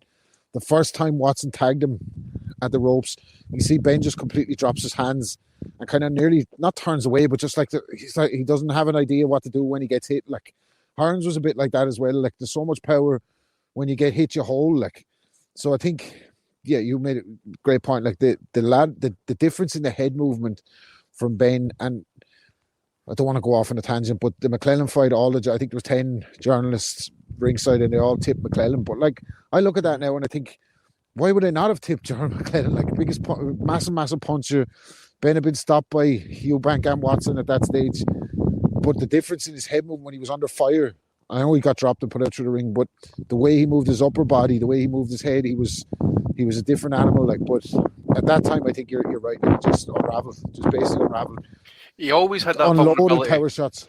He always had that vulnerability though, with his chin and that. Even up at 168 as well, or 160, there was always that chance if he got caught, you could see a visible reaction to him that there was something. And his reaction to getting hurt was to fire back with winging left shots, left hooks, and right hands.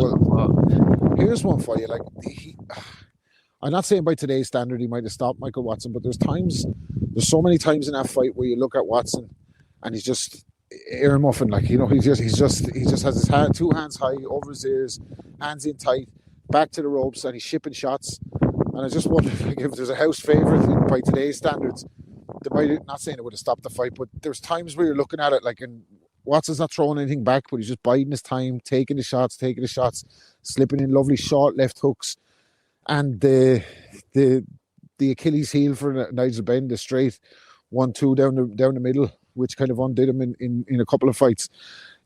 So yeah, I think you're right. He just unraveled. He let off some. Like, he must have expended serious energy in the first 4 rounds. Even Ben, he's winging he's no setup for Ben in a lot of in that Watson fight either. He kind of neglected the jab a lot and just hooked off.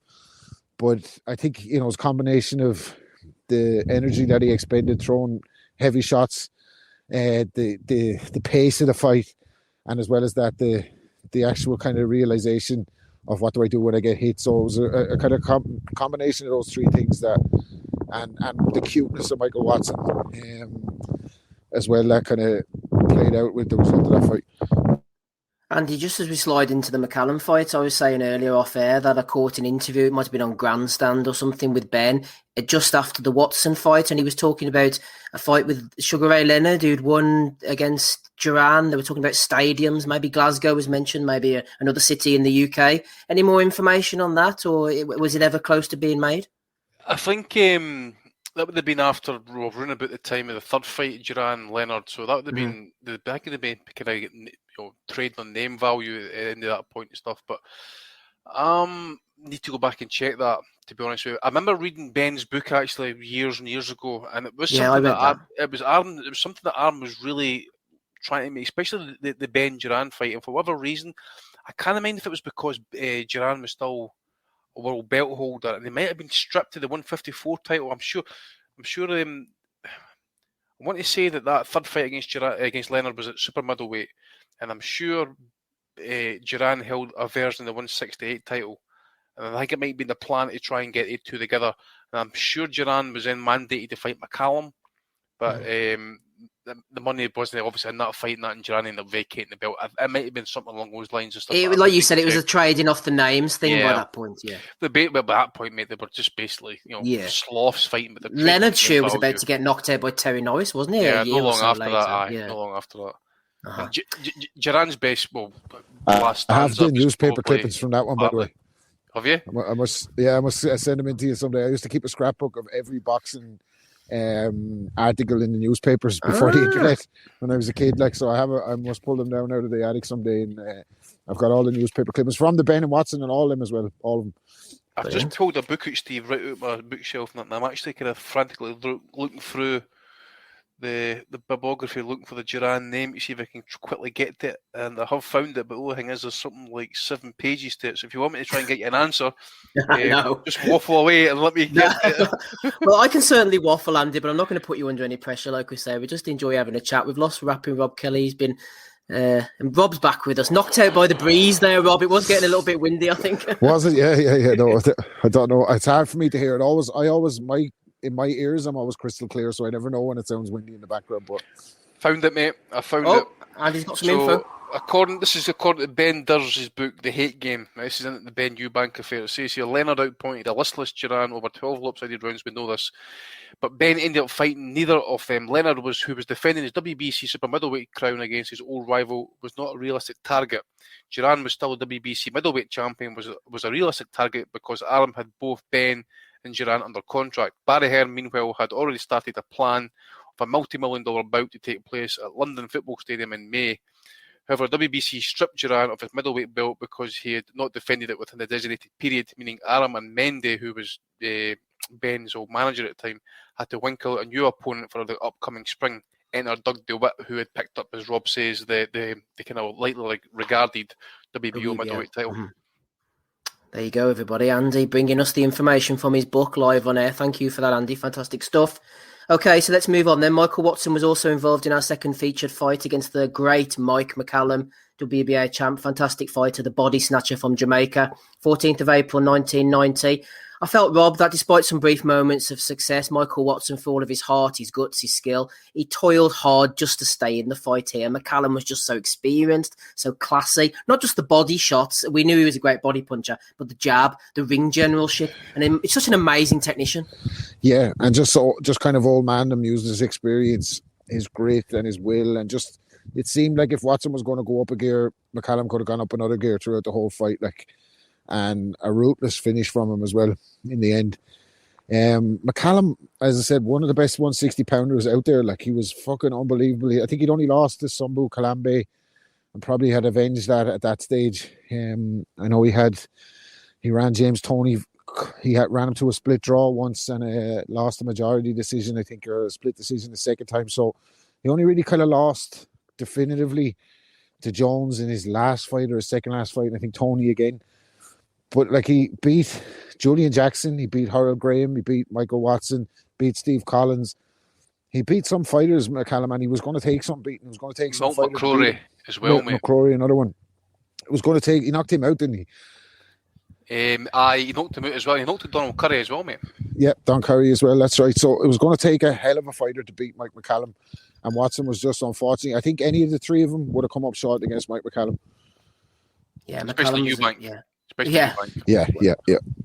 No, McCallum was an excellent fighter. Watson, as I said, Andy, trying hard. The eye was closed. He was just exhausted. The crowd was trying to keep him going, but McCallum just knew exactly when to put the pressure on at the right time at the end and just got him out of there. To be honest, mate, all the fights I've watched for this episode, that I've really enjoyed watching that fight because, one of the emphasis that got put on McCallum at this point was that he was 33 years of age and expected, because Watson was in his prime, so to speak, physically strong.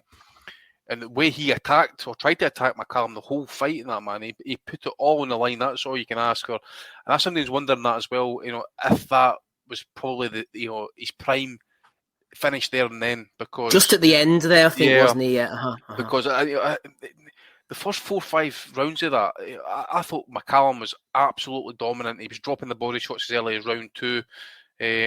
Watson did okay, I think, with some middle rounds and stuff. Certainly up the tempo a wee bit more. Like the 5th and the 6th, wasn't it? I think he did okay. Yeah, especially round 6. I thought both were providing good action in the 6. I thought maybe round 7, maybe McCallum's maybe conserving a wee bit of energy. Watson's still kind of looking to work and stuff. Round 8, you can see McCallum winging the shots to the body more, investing more body work in that. Round 9, Watson's visibly marking up by this point in that as well. In round 11, McCallum just came out and totally dominated, I thought, and just kind of, stopped Watson with a kind of assortment of shots and stuff like that. In the end, it was probably a combination of everything, exhaustion and just getting the absolute crap beaten out at the end of the day, body shots upstairs and stuff like that. But no way was he disgraced. Yeah, he was well beaten, but I'll tell you what, man, they go in there against a fighter like McCallum and hanging there for as long as he did. Stand in front of him as well. Yeah, I'll be honest with you. I think the three of them, if the three of them had fought McCallum, I think Watson would have stood up as the best opponent, has done the best against McCallum. Yeah. Think about McCallum as well. He could throw body shots in clusters. So something rare enough, right? If the listeners want to watch back, rewatch the 2 first James Toney fights when he was just coming, maybe 34, 35, but the 2 of them standing right in the pocket and exchanging flurries of body shots is something to behold. He was a hell of a fighter, Mike McCallum. And as well, Andy, I'm sure you've probably seen this fight at some point. I think I watched a Eurosport copy a few years ago. The only defeat of McCallum's career at that point was out in Italy against Sambu Kalambe. He was a very good fighter. I think he was Congolese or something, based out in Italy. It was a real weird one. The scores were all over the place, and there was a load of even rounds. I think you had a 116, 115 or something. But that was a good fight between McCallum and Kalambe. Well worth seeking out. Definitely. It's what I refer to the European scorecards. If you go back and watch some of Carlos Monzon fights when he fought in Europe, especially in France, and that, you get these weird scorecards and that. And I think maybe some of the Lewis fights and that as well. But it's been a few years since I've seen the 2 Kalambe fights, actually, especially the first one, which I think was supposed to be really, really good. Need to go back and check that one out. But as Rob says, I mean, think about it, Errol Graham by this point was probably the closest the Britons to kind of like drag him, close to defeat. I think it was a split decision and stuff like that. But again, you've got scorecards 117, 115, 115, 114, 117, 113. So again, European type scorecards and stuff. But hell of a fighter, Mike McCallum, absolutely tremendous. And again, a fighter probably these days and stuff like that who would especially benefit these days, because he wasn't a fighter that anybody seeked out. He wasn't a money fight for anybody. So every win every payday he got, he had to go in there deep and get it, actually, because as I say, nobody was willing to give him big paydays unless he absolutely kind of managed to kind of like talk himself into it somehow. And that it's just a shame, really, because the fights he fought 3 times against Tony, going up to light heavyweight, three-weight world champion and stuff like that. Fights Roy Jones late in his career. That's right, he's about 41, wasn't he, by that point? Yeah. Can you imagine that kind of prime for prime? I think Roy carried him, how to respect it. Possibly, aye. I think he did. Yeah, McCallum had to go on the road, like Monte Carlo, Italy, all these places. And I remember in Vegas when I was over for De La Hoya Hopkins, and he was in the crowd and they called out Mike McCallum's name, and the response was quite muted. I think during his career and after his career, Rob, he's maybe an underappreciated, undervalued fighter. 100%. He's a boxing purist's favourite. But outside of that, you couldn't get a man in the street to tell you who Mike McCallum was. Like, interesting that you mentioned the Jones fight, because I know I mentioned my dad a lot on the pod, but really everything boxing comes from my dad. And I remember he was never high on Roy Jones. We'd often, I'd have fighters that I'd love and he'd hate him. It was almost like we're doing it to annoy each other at some stages. But he never was high on Roy Jones. And I remember after the McCallum fight, I was kind of saying similar to you. It's obvious Jones is carrying him here. Not that at all. He's fucking 41 years of age. You want to be knocking him out. Fucking dead on Roy Jones. So only in retrospect now, when you ask him about Roy Jones, he'll go, oh no, Jones is one of the best. Definitely one of the best middleweights of all time. But at the time, he wasn't too high on him.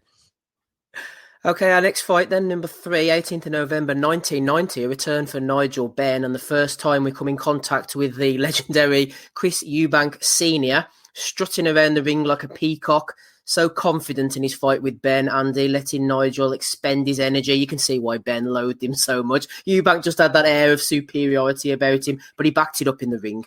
That annoyed Benn probably even more than the fact that he was strutting around like a peacock, was the fact that he could fight, and he had an absolutely godlike chin, Eubank. Oh, what he did. And the thing is, as well, it's a shame because that hardness that he cultivated in the ring. He spent a number of years fighting absolute trash and cherry-picked opponents and stuff. And it wasn't until the absolute end he had to almost get his life taken from him to actually get his respect in the end. But it was interesting because considering him coming up through the ranks and stuff, it took him to about 1990 before he was even considered to be on the verge of world class. And as I say, he's a very unorthodox fighter, in his stances, beat Anthony Logan. It was probably convinced Ronnie Davis at that point that Eubank would have a style to beat Benn, because obviously Benn had the problems with Logan. It was clearly just that, that left hook from the depths of hell that turned that fight in its head, because Eubank was really Benn was on his road out in that fight. The main thing about this fight actually as well is, and I want to catch on it because this was something synonymous with Chris Eubank's career. Both fighters, regards to their weight for this fight, both were struggling with the weight. Now, this is a time when the British fights were still same day weigh-in, so you weighed in the morning and you fought at night. Benn woke up in the morning 6 pounds overweight and he's panicking and all that sort of stuff, so you've got to go and get that off. I found comments with Jim McDonald. Remember Jim McDonald, who trained Chunky DeGale? Yep. He apparently trained with Ronnie Davis and that as well, and he stated that he sparred hard. Eubank, he'd sparred hard, done the road work, but he couldn't fight for 3-minute rounds, which everybody knows. And he reckons it's purely because of the way he used to dump weight. Now, according to some reports, apparently for this fight, and that he had dumped a stone in a week to make the weight for this fight. Right. Against Michael Watson, apparently he was 15 pounds overweight for about 36 hours before the fight. Right. I remember there was a fight, I forget who he was fighting in Cardiff actually at the time, but that was the time he told Jim Rosenthal at the weigh-in, he says, Jim, my eyelids are so dry. You try to close your eyes. He says like sandpaper. Try to close my eyes and stuff like that. He did ridiculous things to try and cut the weight and stuff. The fight in South Africa against Dan Schomer, Ronnie Davis says that he refused to get on the scales to about 3 or 4 days before the fight. He says he had his on tenterhooks. He had his panicking, wondering about the weight and stuff. And that again, that's just how he fought. He couldn't fight. He could only fight in bursts and stuff. That's why I always maintained, like I said, Tony, none and McCallum would have had their way with Eubank, because even though he was tough and he was granite and all that sort of stuff, he just couldn't sustain action. But what he could do is he could bloody punch, and he could take you out there with one shot if he hit it. And it really, when a bit like Benn, when he was under fire and hurt, Eubank was dangerous in that as well. And a fighter who really excelled, actually, I think, if you came to him to fight him, Eubank was a classic counter puncher. And again, probably in this fight, especially in that Watts rematch as well, he showed what a really good counter puncher he was. But as for this fight, Christ, where can you start, man? You Gascoigne at ringside, the EastEnders crew again at ringside for this fight and stuff. It was absolutely just tremendous stuff. But I think the round 2, I think it was, Benn landed a good right hand on Eubank and it kind of hurt him with a left hook and a right hand as well. Good action in round 3. Both are landing some heavy meats and stuff like that. And you see Benn's eye begin to gradually kind of swell and stuff. I think the next round in that post, it was fully closed, and you could just see Eubank trying to wait and try to counter Benn as he tried to kind of come in. And again, it showed Benn's lack of, I wouldn't say lack of technique, but I think it kind of showed his kind of a wee bit lack of maturity in that in the ring as well. He was so hell bent on hurting Eubank, trying to knock fueled him by emotion, wasn't it? Yeah. And in the end, probably again another one. He gradually gassed. Took that right hand that kind of put him across the ring. The legs went for him, and Eubank stepped in there. But Eubank had his split tongue off a right uppercut, I think it was, for Benn. I think Eubank got dropped in round 8 off a right hand. And to be honest with you, Eubank had done well to kind of weather it, because Benn tried to up the pace slightly after that knockdown. But I think round 9, Benn was trying to kind of keep pressing. Trying to work the head and body, but then I think it was like 30 seconds left. Eubank landed a straight right hand that stood Benn up. It really kind of like wobbled the legs a wee bit, and Eubank attacked and just kept punching. Richard Steele stepped in and stuff. It was a fantastic fight. I mean, I always remember this shot. I remember a left hook that Nigel Benn landed, and Eubank he cycled across the back, across the ring, on running backwards, and he was doubled up in so much pain off the left hook that even post-fight and stuff like that, the man's just an animal. I've never felt strength like it until I fought Michael Watson the second time and stuff. But it was one of the fights, again, I go back to, I was almost in tears when he got beat that night, man. Almost in tears, because that was my guy, and then my mom shouted to me, get the fucking noise down. And I remember this thud. She's like, "What was that?" I was like, "Oh, it's me and my knees. I just fell at my knees. I couldn't believe it, So, when was it? 1990, I think it was. Honestly, I'd have been 9-year-old at the time. 1990, yeah. I would have been 9-year-old. I was in 6th class. It's funny because the day after was the sponsored fancy dress walk in my school, and I had no costume ready, so I got my ma to cut a hole in a towel, and I just put my boxing gloves on and put the towel over my head, and went in as Tyson the next day after that. And everyone was like, "Who are you supposed to be, Nigel Benn?" I'm like, "I'm Mike Tyson, obviously. It's not fucking. I'm not Nigel Benn, everybody." But did you go blackface? No, I didn't go. I was sensitive enough even at that age not to go that route with it. But I think there was the psychology of the fight was very telling. Played out something similar to the Watson fight, but I think even more so because I remember clearly that where they signed the contract on ITV, where they had those 2 awful suits, and I think it might have been Rosenthal, maybe that was hosting, and Ronnie Rosenthal was the footballer. Jim Rosenthal, yeah, and he said there's a tangible sense of hate here in the air, and Eubank said, "Well, I don't hate him. I just want to win the WBO title. I just want this world title. I have no hate for him." And Benn said, "No, I do hate him. I hate him." And I think Eubank was just thinking it was like Ferguson fucking versus Kevin Keegan, wasn't he? He was thinking, "I have you now, you fucker." He's like, "You hate me, do you?" And that played out in the ring. Like Benn, lost all sense of kind of purpose in the fight, and just tried to knock him out for the whole fight. And he caught him with hellacious shots, and he's commented on his chin. I remember that when Eubank was kind of sprawling, hurt him again to the body, clipped him around the back of the head, was hitting him around the back of the head. He was like playing into. I remember as well, there was an article in Boxing Weekly. Do you remember that? Do you remember Boxing Weekly? No, it was a kind of a newspaper style one that was out every week, obviously, as opposed to Boxing Monthly, where you get the big fight kind of 2 months down the line reported on. But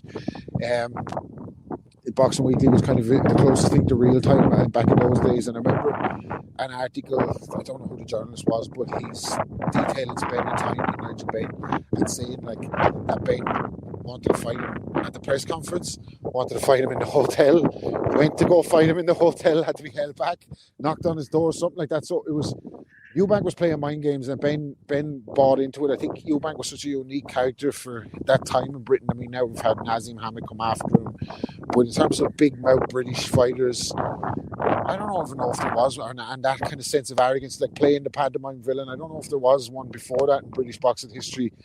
Certainly as vocal and certainly as widely kind of hated as Chris Eubank. I mean, he, you know, it's well documented that he was a disliked figure. Like, people bought tickets to see him lose a lot of the time, and he played into it. He played it perfectly that night, and you know, obviously that counts for nothing when you're in the ring, and it's grit and determination and tactics and fighting margins and stuff like that. But he deserves a lot of credit for that, because as a finisher as well, when he got Ben hurt, he just jumped on him. He's like, this is my opportunity. I'm after, you know, overcoming hellacious shots. I'm still here. He's getting tired. His eye is gone. Here's an opportunity, and he just closed in. And as Andy said, Richard Steele waved it off. But yeah, it's one of those iconic moments in boxing, in your boxing youth, to have lived through it. Kind of, it's one of the ones you'll always go back and think of, because in terms of fights that capture the public imagination in Britain now, they're talking Fury Joshua. I think that's up there in the biggest British fights of all time, the Ben and Eubank one. Absolutely. I think Rob's right, Andy. That image of Ben sort of leaning back against the ropes, devastated, as Richard Steele waves it off, it is iconic. It is, because he's like at me, because he puts his head up to the gods and just screams no. Yeah. You know, and he's getting hugged and stuff like that, and Richard Steele's shaking his head up and stuff. Well, ended, he had nothing. You know, once he got stood up with that right hand, he had to go up against the ropes. You know, he had no wherewithal. He didn't know how to grapple. And Eubank, I mean, he just piled in. They had no chance of turning that fight round about at that point. And you can see him; he was devastated. You know, he's apologising to the crowd afterwards and stuff like that. He's like, I don't know what I'm going to do next. He beat me good. That was one thing. There was no excuses with him. You know, he gave Eubank his credit, and Eubank gave him his credit as well, because this is both guys ended up in the hospital that night, and they both put each other through the ringer. Yeah, one person floating around at ringside, as he often was during when these guys were fighting, but much like James Toney, Michael Nunn never actually got in the ring with either of them, which was a shame. He was the IBF middleweight champion at the time. He was on a nice little run that had included the likes of Kalambe, who we mentioned earlier, Barkley, Starling. He was off the back of a knockout win over Don Curry in Paris. But then just a few months later, Nunn was indeed to be knocked out by James Toney in early 1991. And he was ringside again in the rematch and that, and it just never seemed to happen with Michael Nunn, unfortunately, which is a bit of a shame. But anyway, Eubank knocks out Ben in the 9th round. There's a lot of emotion flying about in the ring afterwards, and maybe a little bit of concussion too. Let's hear, courtesy of this clip from Andy, exactly what was going down. Well, nobody can begrudge Eubank a victory already. He took his best shots. He boxed well. He boxed the way he wanted to box. He controlled the action. A lovely performance from him. Well, he's crying with joy there, promoter Barry Hearn, and here's Gary Newbon. Chris, congratulations, that was a brilliant victory.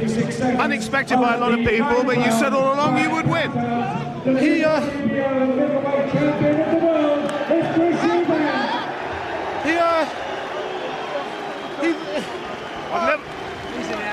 I've never known you lost for words, so I know you're very emotional, but we'd love to know all about that back at home. He's the hardest punch I've ever seen. He's the hardest punch I've ever come up against in my life. I don't know. I beat him on determination. Karen, I told you I'd do it. Well, I wasn't supposed to do it, but I knew I'd do it. He was good, but yeah, I stuck with it, and he hurt me bad, man. But he's good. But I told you my chin is cast iron. I told you they couldn't touch it. If anyone can touch somebody's chin, it's Nigel Benn. Karen, can we get married now? Well, Nigel, your dreams have gone out the window there. No, my dreams haven't gone out the window. It's just that I thought Chris Eubank is tougher than what I expected. He caught me in about the 4th round. In my eye, I couldn't see a thing, but not taking nothing away from Eubank. What a tremendous fighter he is. He deserves it, man. He deserves it. Well, you know, I don't know. Now I go home, sit down, decide what I'm doing. A lot of trouble. What do you mean about a little bit of trouble? A lot of trouble. Yeah, of course I was. And that's why I got stopped. you know. He's in a lot of trouble, but, you know, that's what you go through. It's the second defeat that I've had, and I don't know no more. What you said at the press conference beforehand that you're going to hang up your gloves if you lose. Is that going to be the case? You said you were going to. I want to, but my manager don't want me to. Well, Gary, let me answer that. Let me answer that quickly. First of all, Nigel Benn employs me. He fought tonight, but he fought the wrong kind of fight. His disillusion, his problem really is he just... Last 5 seconds. He grossly overestimated Chris, but Chris Eubank won. Tomorrow morning we'll sit back and we'll talk about it. I think Nigel will be back. Nigel will be back. He was indeed back. Any final thoughts on that, Andy, before we go on to the Watson fight? Then obviously Eubank fighting Watson next. But Ben there saying he was going to retire. He was never going to retire, was he? Nah, I mean, obviously at this point, mate, he's living a good life now. He's getting good money, and he's getting the taste of the good life, shall we say? But in the day, he's went away, and obviously he's kind of come back. Going against Robbie Sims after kind of losing against Eubank, for example, I think that was, again, testament. Maybe again at this point, maybe it was a faded Robbie Sims at that point. If I've got the right one, actually. But to be honest with you, again, I just go back to that. I was absolutely gutted about how he lost that fight. Absolutely gutted. Just to see him kind of reduced to that and almost see him crying and stuff, and newborn acting the prick with him and stuff like your dreams went out the window there and that. I mean, classic shithousery, man. Nobody did it better than Gary Newborn, actually. And I actually kind of say to Chris Eubank, I know it wasn't played in the clip there and stuff like that, but Chris Eubank said that he says, I'm in too much pain, I want to go to the hospital, right? And Newborn says, what? Pain? So I've got the replay here for you. Here, the guy's probably concussed. He's got his tongue ripped open. He's got bumps and bruises. He's probably got concussion and stuff like that. I love you back, Karen. Oh, there you go. Chris has got rid of Nigel Benn. So has Michael Watson. So inevitably, the two of them meet on the 22nd of June, 1991. Standing off, Andy, showing a lot of respect for one another. Now, this is, I'm only slightly younger than you guys, just by a year or so, but I do remember this one. I'm pretty sure they showed it on the Saturday night on ITV, because on Monday morning, we were running around the playground in infant school, all pretending to be Watson or Eubank, and it definitely captured the public's imagination, if I'm remembering this correctly, which means the guts of 30 years ago, but I'm pretty sure it was on domestic TV, and we watched it, and it was definitely something that was exciting everyone in the neighbourhood.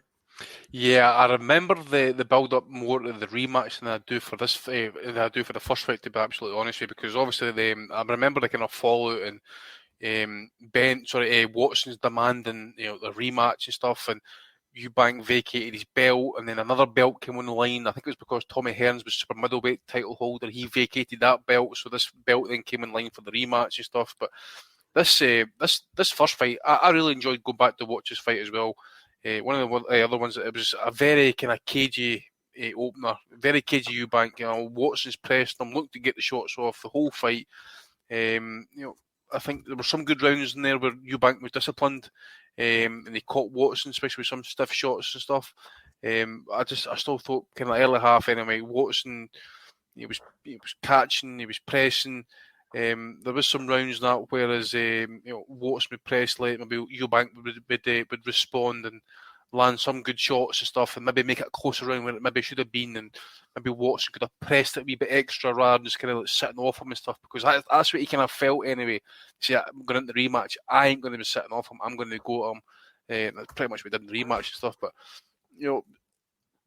this fight alone, actually, I think about it, there was times in this fight whereas Eubank seems to control certain points and stuff, but then he kind of like lets it go.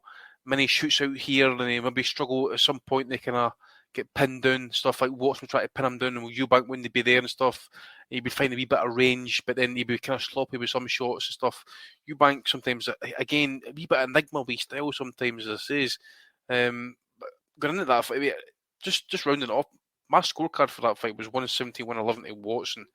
And you see some of the scorecards. I know they had it quite close, so to speak, to especially for Eubank winning that fight. But 116, 113, again, another even round in there somewhere along the lines and stuff. But I just don't see how Eubank wins that fight. I just don't see it. I mean, there was times, especially around about the 9th, I think it was, Eubank seemed like he was. I mean, as I say, he dropped 15 pounds 36 hours before the fight. This is the same day weigh-in as well. Having to replenish himself. You're just taking it all out of you. I say there was times he looked like he was swaying, like pure out of tiredness, and the legs went under him and stuff. Pretty much what he was doing, kind of like turning into desperation, desperate shots. I think Watson's pace was more steady. He looked to be in control. Again, Eubank was kind of like more forced to move, react, trying to kind of counter punch as his kind of forte. But something that looked like it was pure desperation. And Watson would kind of like he would kind of like go and try and get in there and hurt Eubank while he's trying to kind of keep a tight guard and that type of thing. I thought as well. I don't know if he's watched the fight, but round 11, I think that was a knockdown. But it ruled a slip actually. I thought a shot landed there, and like it should have been called a knockdown. Oh yeah, I didn't really watch that. I can't remember what Reg Gutteridge said at the time actually about that. I think I had to go back and watch the slow motion replay, but it should have been called. Watson was definitely coming on there. The momentum was with him, wasn't it? The thing is, I think he'd been in round 11. He was kind of boxing and he was chipping away stuff like rather than kind of like press it. Whereas Eubank kind of then dug deep in round 11 and kind of sustained the kind of late assault and that. So it kind of made it maybe a closer round where it should have been after a kind of slow start. So it just shows you maybe that knockdown as well, maybe kind of like, or that knockdown not getting called, maybe kind of got Eubank kind of firing a little bit. The atmosphere, I did think after that fight turned really, really ugly in that because obviously, Eubank getting a decision, everybody wanted to see him get beat. And there was a comment, it's a classic comment for someone like Eubank and that, but after that rematch and stuff, obviously people would then start giving him shite about how he'd fight and how he wouldn't try and press fights and stuff like that. He says, look, listen, I fight how I fight. He says, you're the one there taking the punishment. All I've got to do is be black and die. So I thought that was a great comment and stuff like that because at the end of the day, people just want to see him get a kick in basically.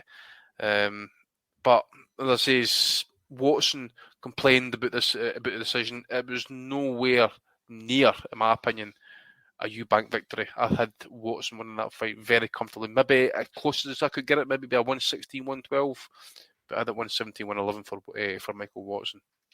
Yeah, it was a battle of jabs early on from distance, but as the fight went on, Rob, I thought Watson at the time won the fight. Most people did, and looking back, I think it's hard to give Eubank that, to be honest. I thought Watson definitely won. Yeah, it's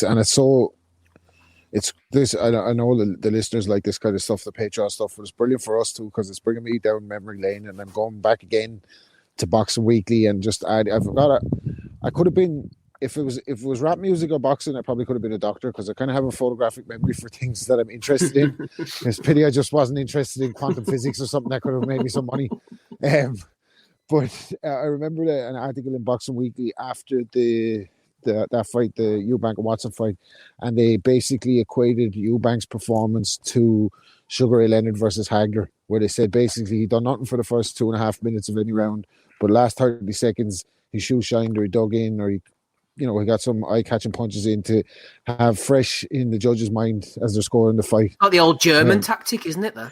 Yeah, just like fight for the last minute of the 3 rounds, like put your all in and do nothing for the first. So all kind of Watson's good work was negated in the judge's eyes because he wasn't hitting him with concussive shots either. He was just nice and tight, nice, clean, crisp punches, but not really. Eubank again with the monster chin, so. He wasn't putting that massive dent in him, but I still can't see, like you said, I can't see a decision at the time. I remember thinking Watson won it clearly, and looking back at it, you can't make an argument for Eubank getting that fight. So again, it's margins, isn't it? We're talking about like 2 fighters who were debilitated severely health-wise. We're jumping ahead into the second fight with Watson and Jordan McClellan, but it's such fine margins. Like, boxing could have changed the course of history. Watson should have won his world title. And McClellan could have easily had Benn. Another referee might have stopped it in the first round. Yeah. Who knows what McClellan would have done on and where would Benn have gone on from there. So it is fine margins when we always throw that phrase around, but when you think about boxing, it really applies.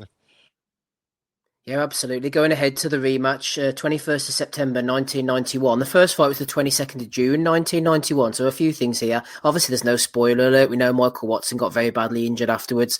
There was a lot of insight into what the British Board of Boxing Control were at and all this type of stuff, Andy. But a few contributing factors, I think.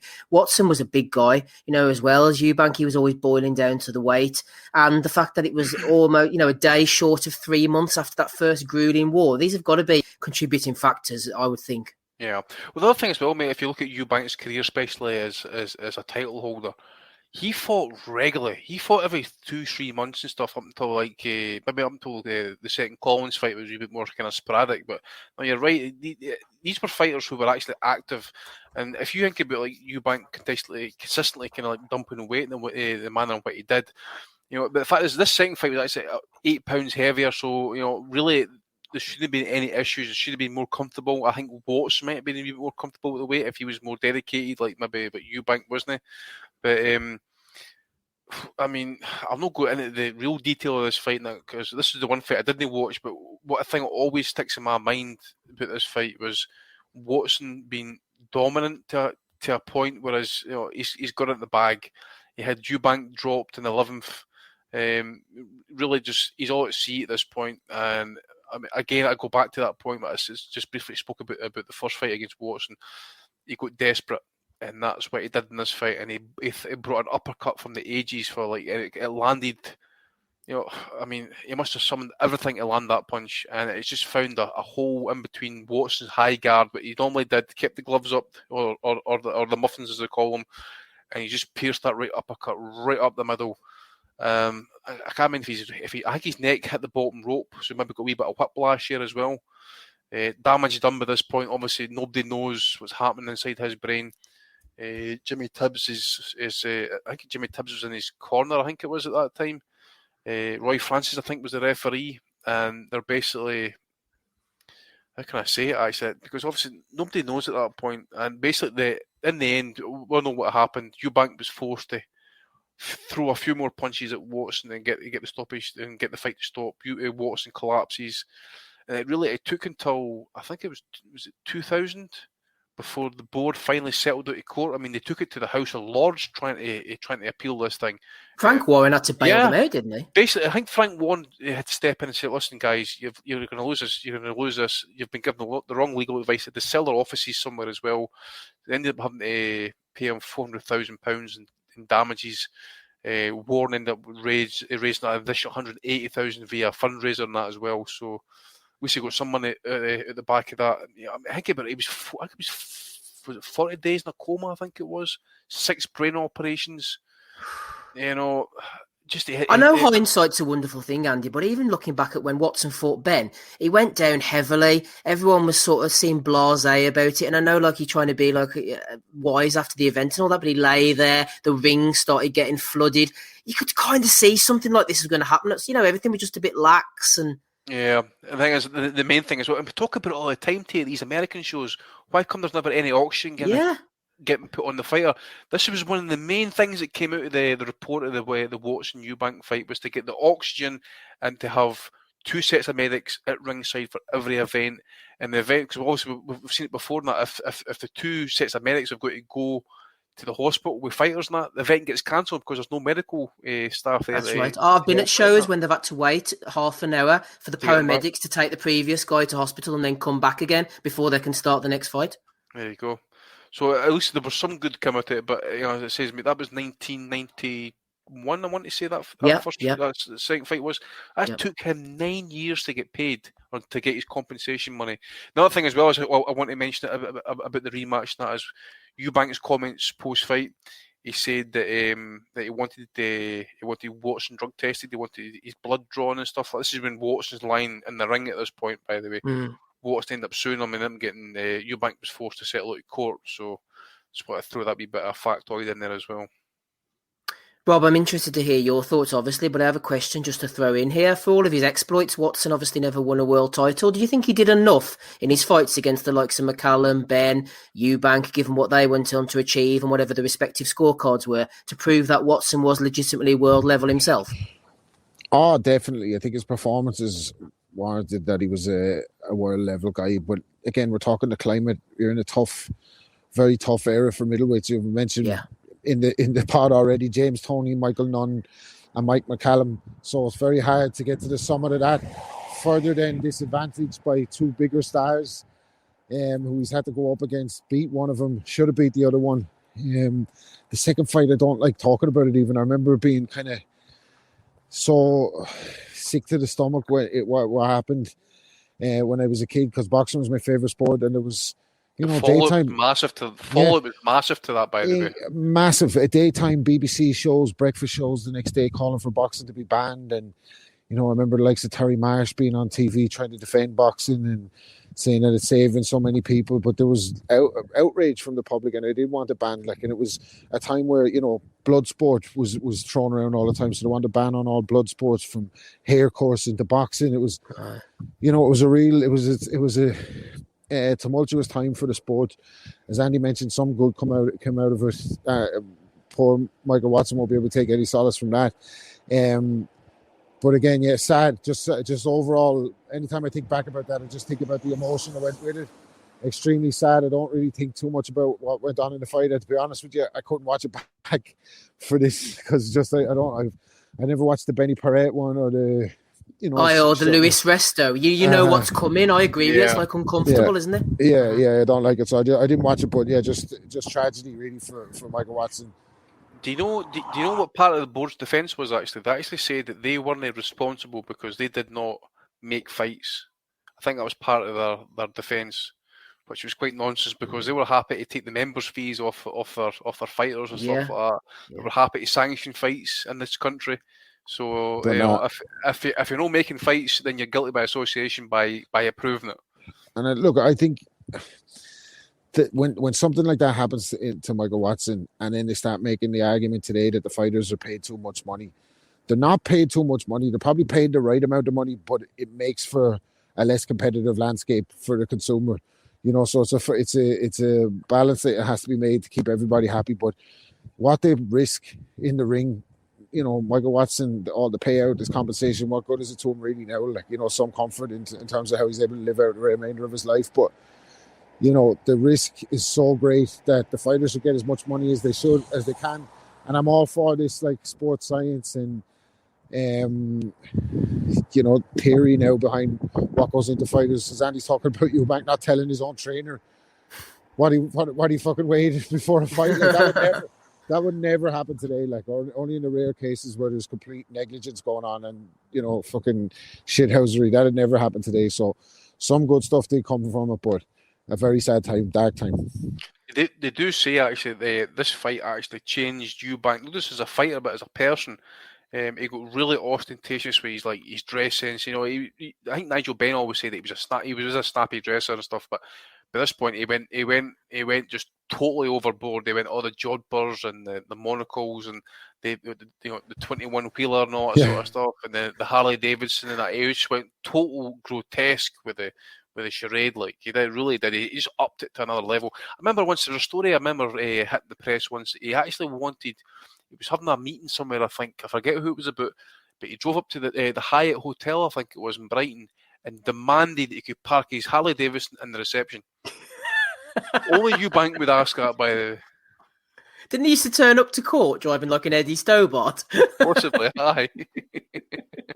Absolute madman. Rob, just on a lighter note, actually, something Andy touched on earlier. There's no substitute really for guys keeping active. And going to James Toney, we mentioned before, him and Michael Nunn obviously never fought these, despite it being, we remember the Mickey Rourke and Jonathan Ross and all that. But anyway, James Toney, whenever he knocked Michael Nunn out in May 1991, 6 weeks later, Toney was defending his title against Reggie Johnson. Four months after that, he knocked out Francesco Della Quia, and then less than 2 months later, he was doing a split draw with Mike McCallum. So that was his 1991 for Toney.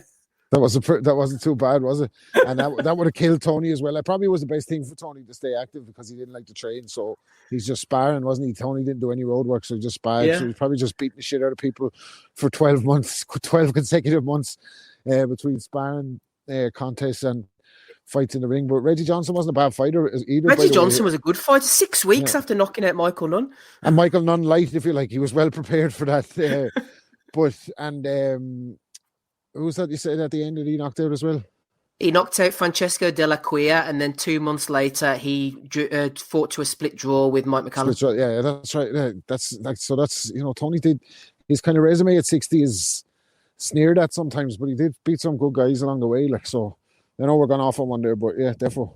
That's one series I'm going to watch at some point. Those 3 fights between McCallum and Tony, because they're quite spread apart though in terms of years. Yeah, I'm not sure if I've seen them, to be honest. I'm sure they're brilliant, man. The first one's brilliant. 3 different weights. There's 3 different weights, I think, as well. Eh? You think we should do them for this, shouldn't we, in the future? Yeah, we should. I don't know if the last one's worth watching, man. Tony at cruiserweight versus McCallum. As far as I remember, that one was pretty one-sided, but the first 2, man, are brilliant. McCallum's just off it. Like, he's just starting to show a bit of regression. Like, but Tony is in his prime. Brilliant at this. Really good. Pretty sure I've either seen the first or the second, but you watch so much stuff I can't remember. We'll go back and revisit that maybe for a few punches from the past and get have a look at it with fresh eyes. On to the final instalment then of the Benn, Watson and Eubank rivalries. Nigel Benn drawing with Chris Eubank on the 9th of October 1993. I tell you what, this looked like quite the occasion, Andy. Manchester, 40-odd thousand. Everybody was there enjoying themselves. The occasion just looked absolutely magnificent. It was actually, and believe it or not, Frank Warren and Barry Hearn ended up having to work with each other, and of course, Don King was there as well. Don King brought in the TV money for America, and obviously had Showtime and stuff. And obviously, I think he had a tie-in with Frank Warren at the time. The problem is, because I can't mind who had Benn at the time, but obviously Hearn had Eubank, but he didn't have a TV deal. So Warren was the one that struck the TV deal, but it was at King's insistence to Barry Hearn. I says, look, I want Frank on board with this fight and stuff. So it was Frank that went to ITV and made that fight happen for the ITV deal. I think, it's big money. Think about Britain at the time for a fight. It's non-pay-per-view. That's a £2 million purse that got put up there. 1990, was it 1990? What again? 93. Tremendous, but certainly that's what they said. They said on a broadcast that people paid up to 150 quid a ticket for Eubank and Benn back in 91. I'm like, I wouldn't pay that for fucking watch Spence and Crawford in my sitting room tonight. 150. Fuck off. I tell you what, though, there was some good. I found this article actually. It was quite good stuff. That was Andy Eiling that actually mentioned it, talking about the money. You see, so Benn was paid £1 million for the fight, right? And Eubank was paid 850,000. But Eubank was paid in gross after the sanction fees, whereas Benn was paid in net after sanction fees. So actually, Eubank came out with the more money. Yeah, So Eubank wasn't one bit slow when it came to negotiating purses and rights and all that, was he? True, but he kind of fucked up when he tried to kind of get that Egyptian deal sorted out and that. But which we'll discuss if you want to. But to be honest, this fight, because you're seeing Benn's fights so quickly in that on the course of this, you can see the actual technical improvements with him and stuff. Yeah. Jimmy Tibbs brought on board and that. I think they kind of knew, listen, you got to box this guy, but at the same time as you got to be aggressive, but you got to box and you got to keep him working, working on the back foot and stuff. Benn did it in spots and stuff, but I thought there were times when they came in the clinch, Benn's working away or trying to work away, where again Eubanks kind of looked to kind of pick him off with the counter shots and stuff. But again, Benn I still thought was aggressive, looked to kind of control it, more technical as I says. Eubanks is his typical cagey self and that, but the fight it didn't have the same intensity as the first fight. And even with all the talk and the build up and stuff, well, to me, it never really delivered at all. To be honest with you. And in the end, I did think Benn won it. I thought Benn won it by a couple of points. And I think you can see Eubank in the middle of the ring and that as it's getting read out. And Eubank's like that. He says, whatever the decision, I want a hug off you. They announce the draw and Benn just turns away and fucks off. He's raging. He is raging. And I remember my dad's like, fuck's sake, fuck boxing. He walked out the back door for a smoke or whatever stuff like that. And I'm sitting there like, I couldn't believe it. But the interest as well, actually, because at that point, again, that fight could have easily never have happened because, Eubank kind of overstated his worth at that point because obviously he's a WBO champ at that time. But then what does Benn go and do? He takes the opportunity and goes and wins the WBC title in Italy. So you got the WBC belt, which is classed as one of the more premier belts. WBO was classed as your 4th division title at that time. But you think about it, Eubank could have and easily should have lost some of those fights and some of those defences and stuff like that he had. I mean, I don't know if I get that Tony Thornton fight. He lost that fight to Tony Thornton and he got a decision. Ron Essett in Portugal, absolute snooze fest. Malinga, Ray Close. Ray Close. Sugar Boy Malinga, very limited fighter, took him to a split decision. Juan Carlos Jimenez, tedious fight. Dan Sherry. He headbutted Sherry, didn't he? Yeah, he did. Yeah, Sugar Ray Leonard prospect, Dan Sherry, Canadian. That first Ray Close fight, he should have lost that one as well. If you talk about his reign after the Nigel Benn fight, I think one of his better defences or showings was against Rocchigiani in Germany. I thought it was one of his better showings and stuff. I haven't seen the second fight with Ray Close, I must admit. The one against Dan Schomer in South Africa, I remember that one. He should have lost that fight as well, actually. Shocking scorecards in that one. But it's just, I don't know what it was. I think that even at some points with some Eubank fights, there was question marks or calls to have the judges investigating and stuff like that, because he was getting these score. I mean, honestly, these scorecards he was getting. I mean, that Ray Close. I've got the scorecards here. 116-113 to Ray Close. 116-112 to Eubank. Then 115-115 by Roy Francis. Then you've got Lundell Holmes. He wins 116-114 on one scorecard. Then one's 120-109 on another one. Yeah, it doesn't add up, does it? Exactly, it does not add up. As I says, if I had Tony Thornton winning the fight, and he didn't even get a sniff in some judges' scorecards. One judge gave it 117-112 to Eubank. So what was the chance? He had no chance, absolute none. Anything from you, Rob, on the fight itself? I'm glad Andy said that actually about Eubank, because I didn't want to be the sourpuss here, but it wasn't the greatest fight in the world, was it? It was okay. I thought Benn won, but it was more of the occasion than the actual fight. Yeah, I think Benn probably fought the fight, or tried to fight the fight that he should have fought the first time around, but didn't mix it up as well as he did when he was letting loose. So it was kind of more tentative performance from Benn, but I still think he won the fight. Like, I think, yeah, Eubank did get a number of questionable, and that's why I always dismiss Eubank when you see these talk, and the Americans they don't give a fuck about Chris Eubank. Like, but I will say this, with the two of them, those two mainly, what they did for boxing at this side of the world was unbelievable, because the audiences, the casual interest, they brought so many people in, so many people wanted to be fighters after the two of them and be involved in big fights, and they set the standard for big domestic blockbusters, like especially in that division or in and around those divisions. So both of them went on to have other fights against Collins where they were probably at the back end of their career. Benn went on to go and hit greatness, which says a lot again about the two of them, but particularly Nigel Benn, when you think about he's just got robbed in the fucking draw. He's lost it on the two big nights, and then to come through what he came through against McClellan and get the win regardless of what happened afterwards says a lot about Nigel Benn. And I think you just kind of have to thank the two of them really for their contribution, because as much as Eubank is a character now, and he exists as a kind of a fucking parody of himself, and that, like, what he did in the ring, regardless of the gift decisions he got on the big nights, he provided entertainment and he gave value every time. He was a hard man, wasn't he, Rob, as well? Yeah, and that gets lost in when you think of him today. But the two of them, like what they gave, the entertainment they gave, the excitement they gave over their careers, unbelievable. That was one thing that Ronnie Davis always said about Eubank, and that is, see, if I was ever caught in a dark alley, I'd want Eubank to be very hard man.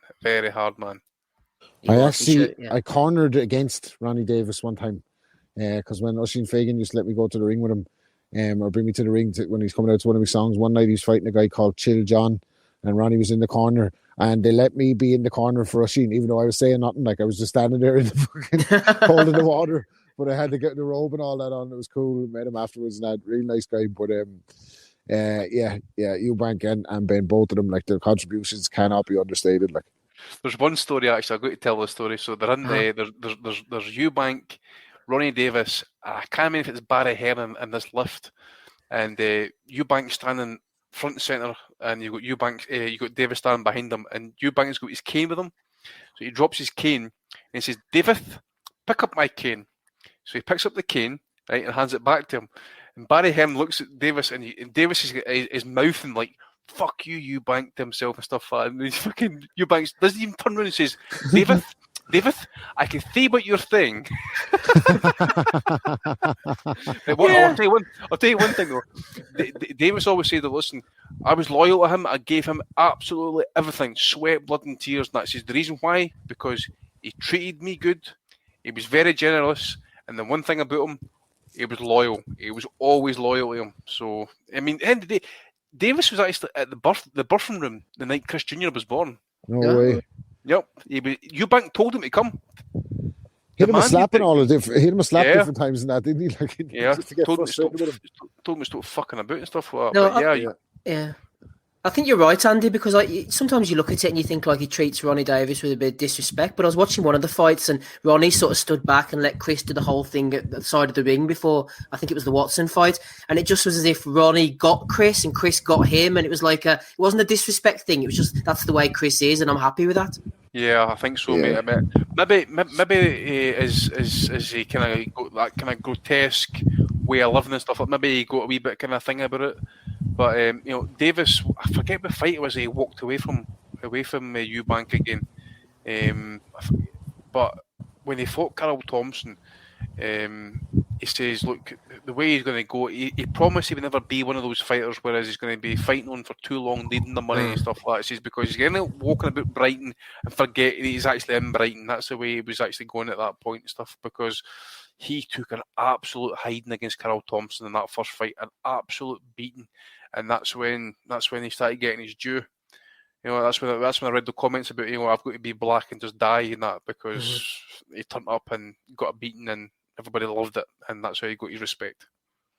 Well said, boys. Fantastic summary from Rapping Rob Kelly and Andy Patterson, closing out episode 4 of season 4. Anything final, Rob, you want to throw in before we close up, sir? Yeah, I've got one final punch from the past. As a legend goes, Nigel Benn had a career as a DJ after a fight. I remember he used to do a bit of dance music, didn't he? And Ibiza, and there was a nightclub in Wexford called the Beacon. It's in a seaside resort called Courtown. A lot of Dubliners come on holiday there.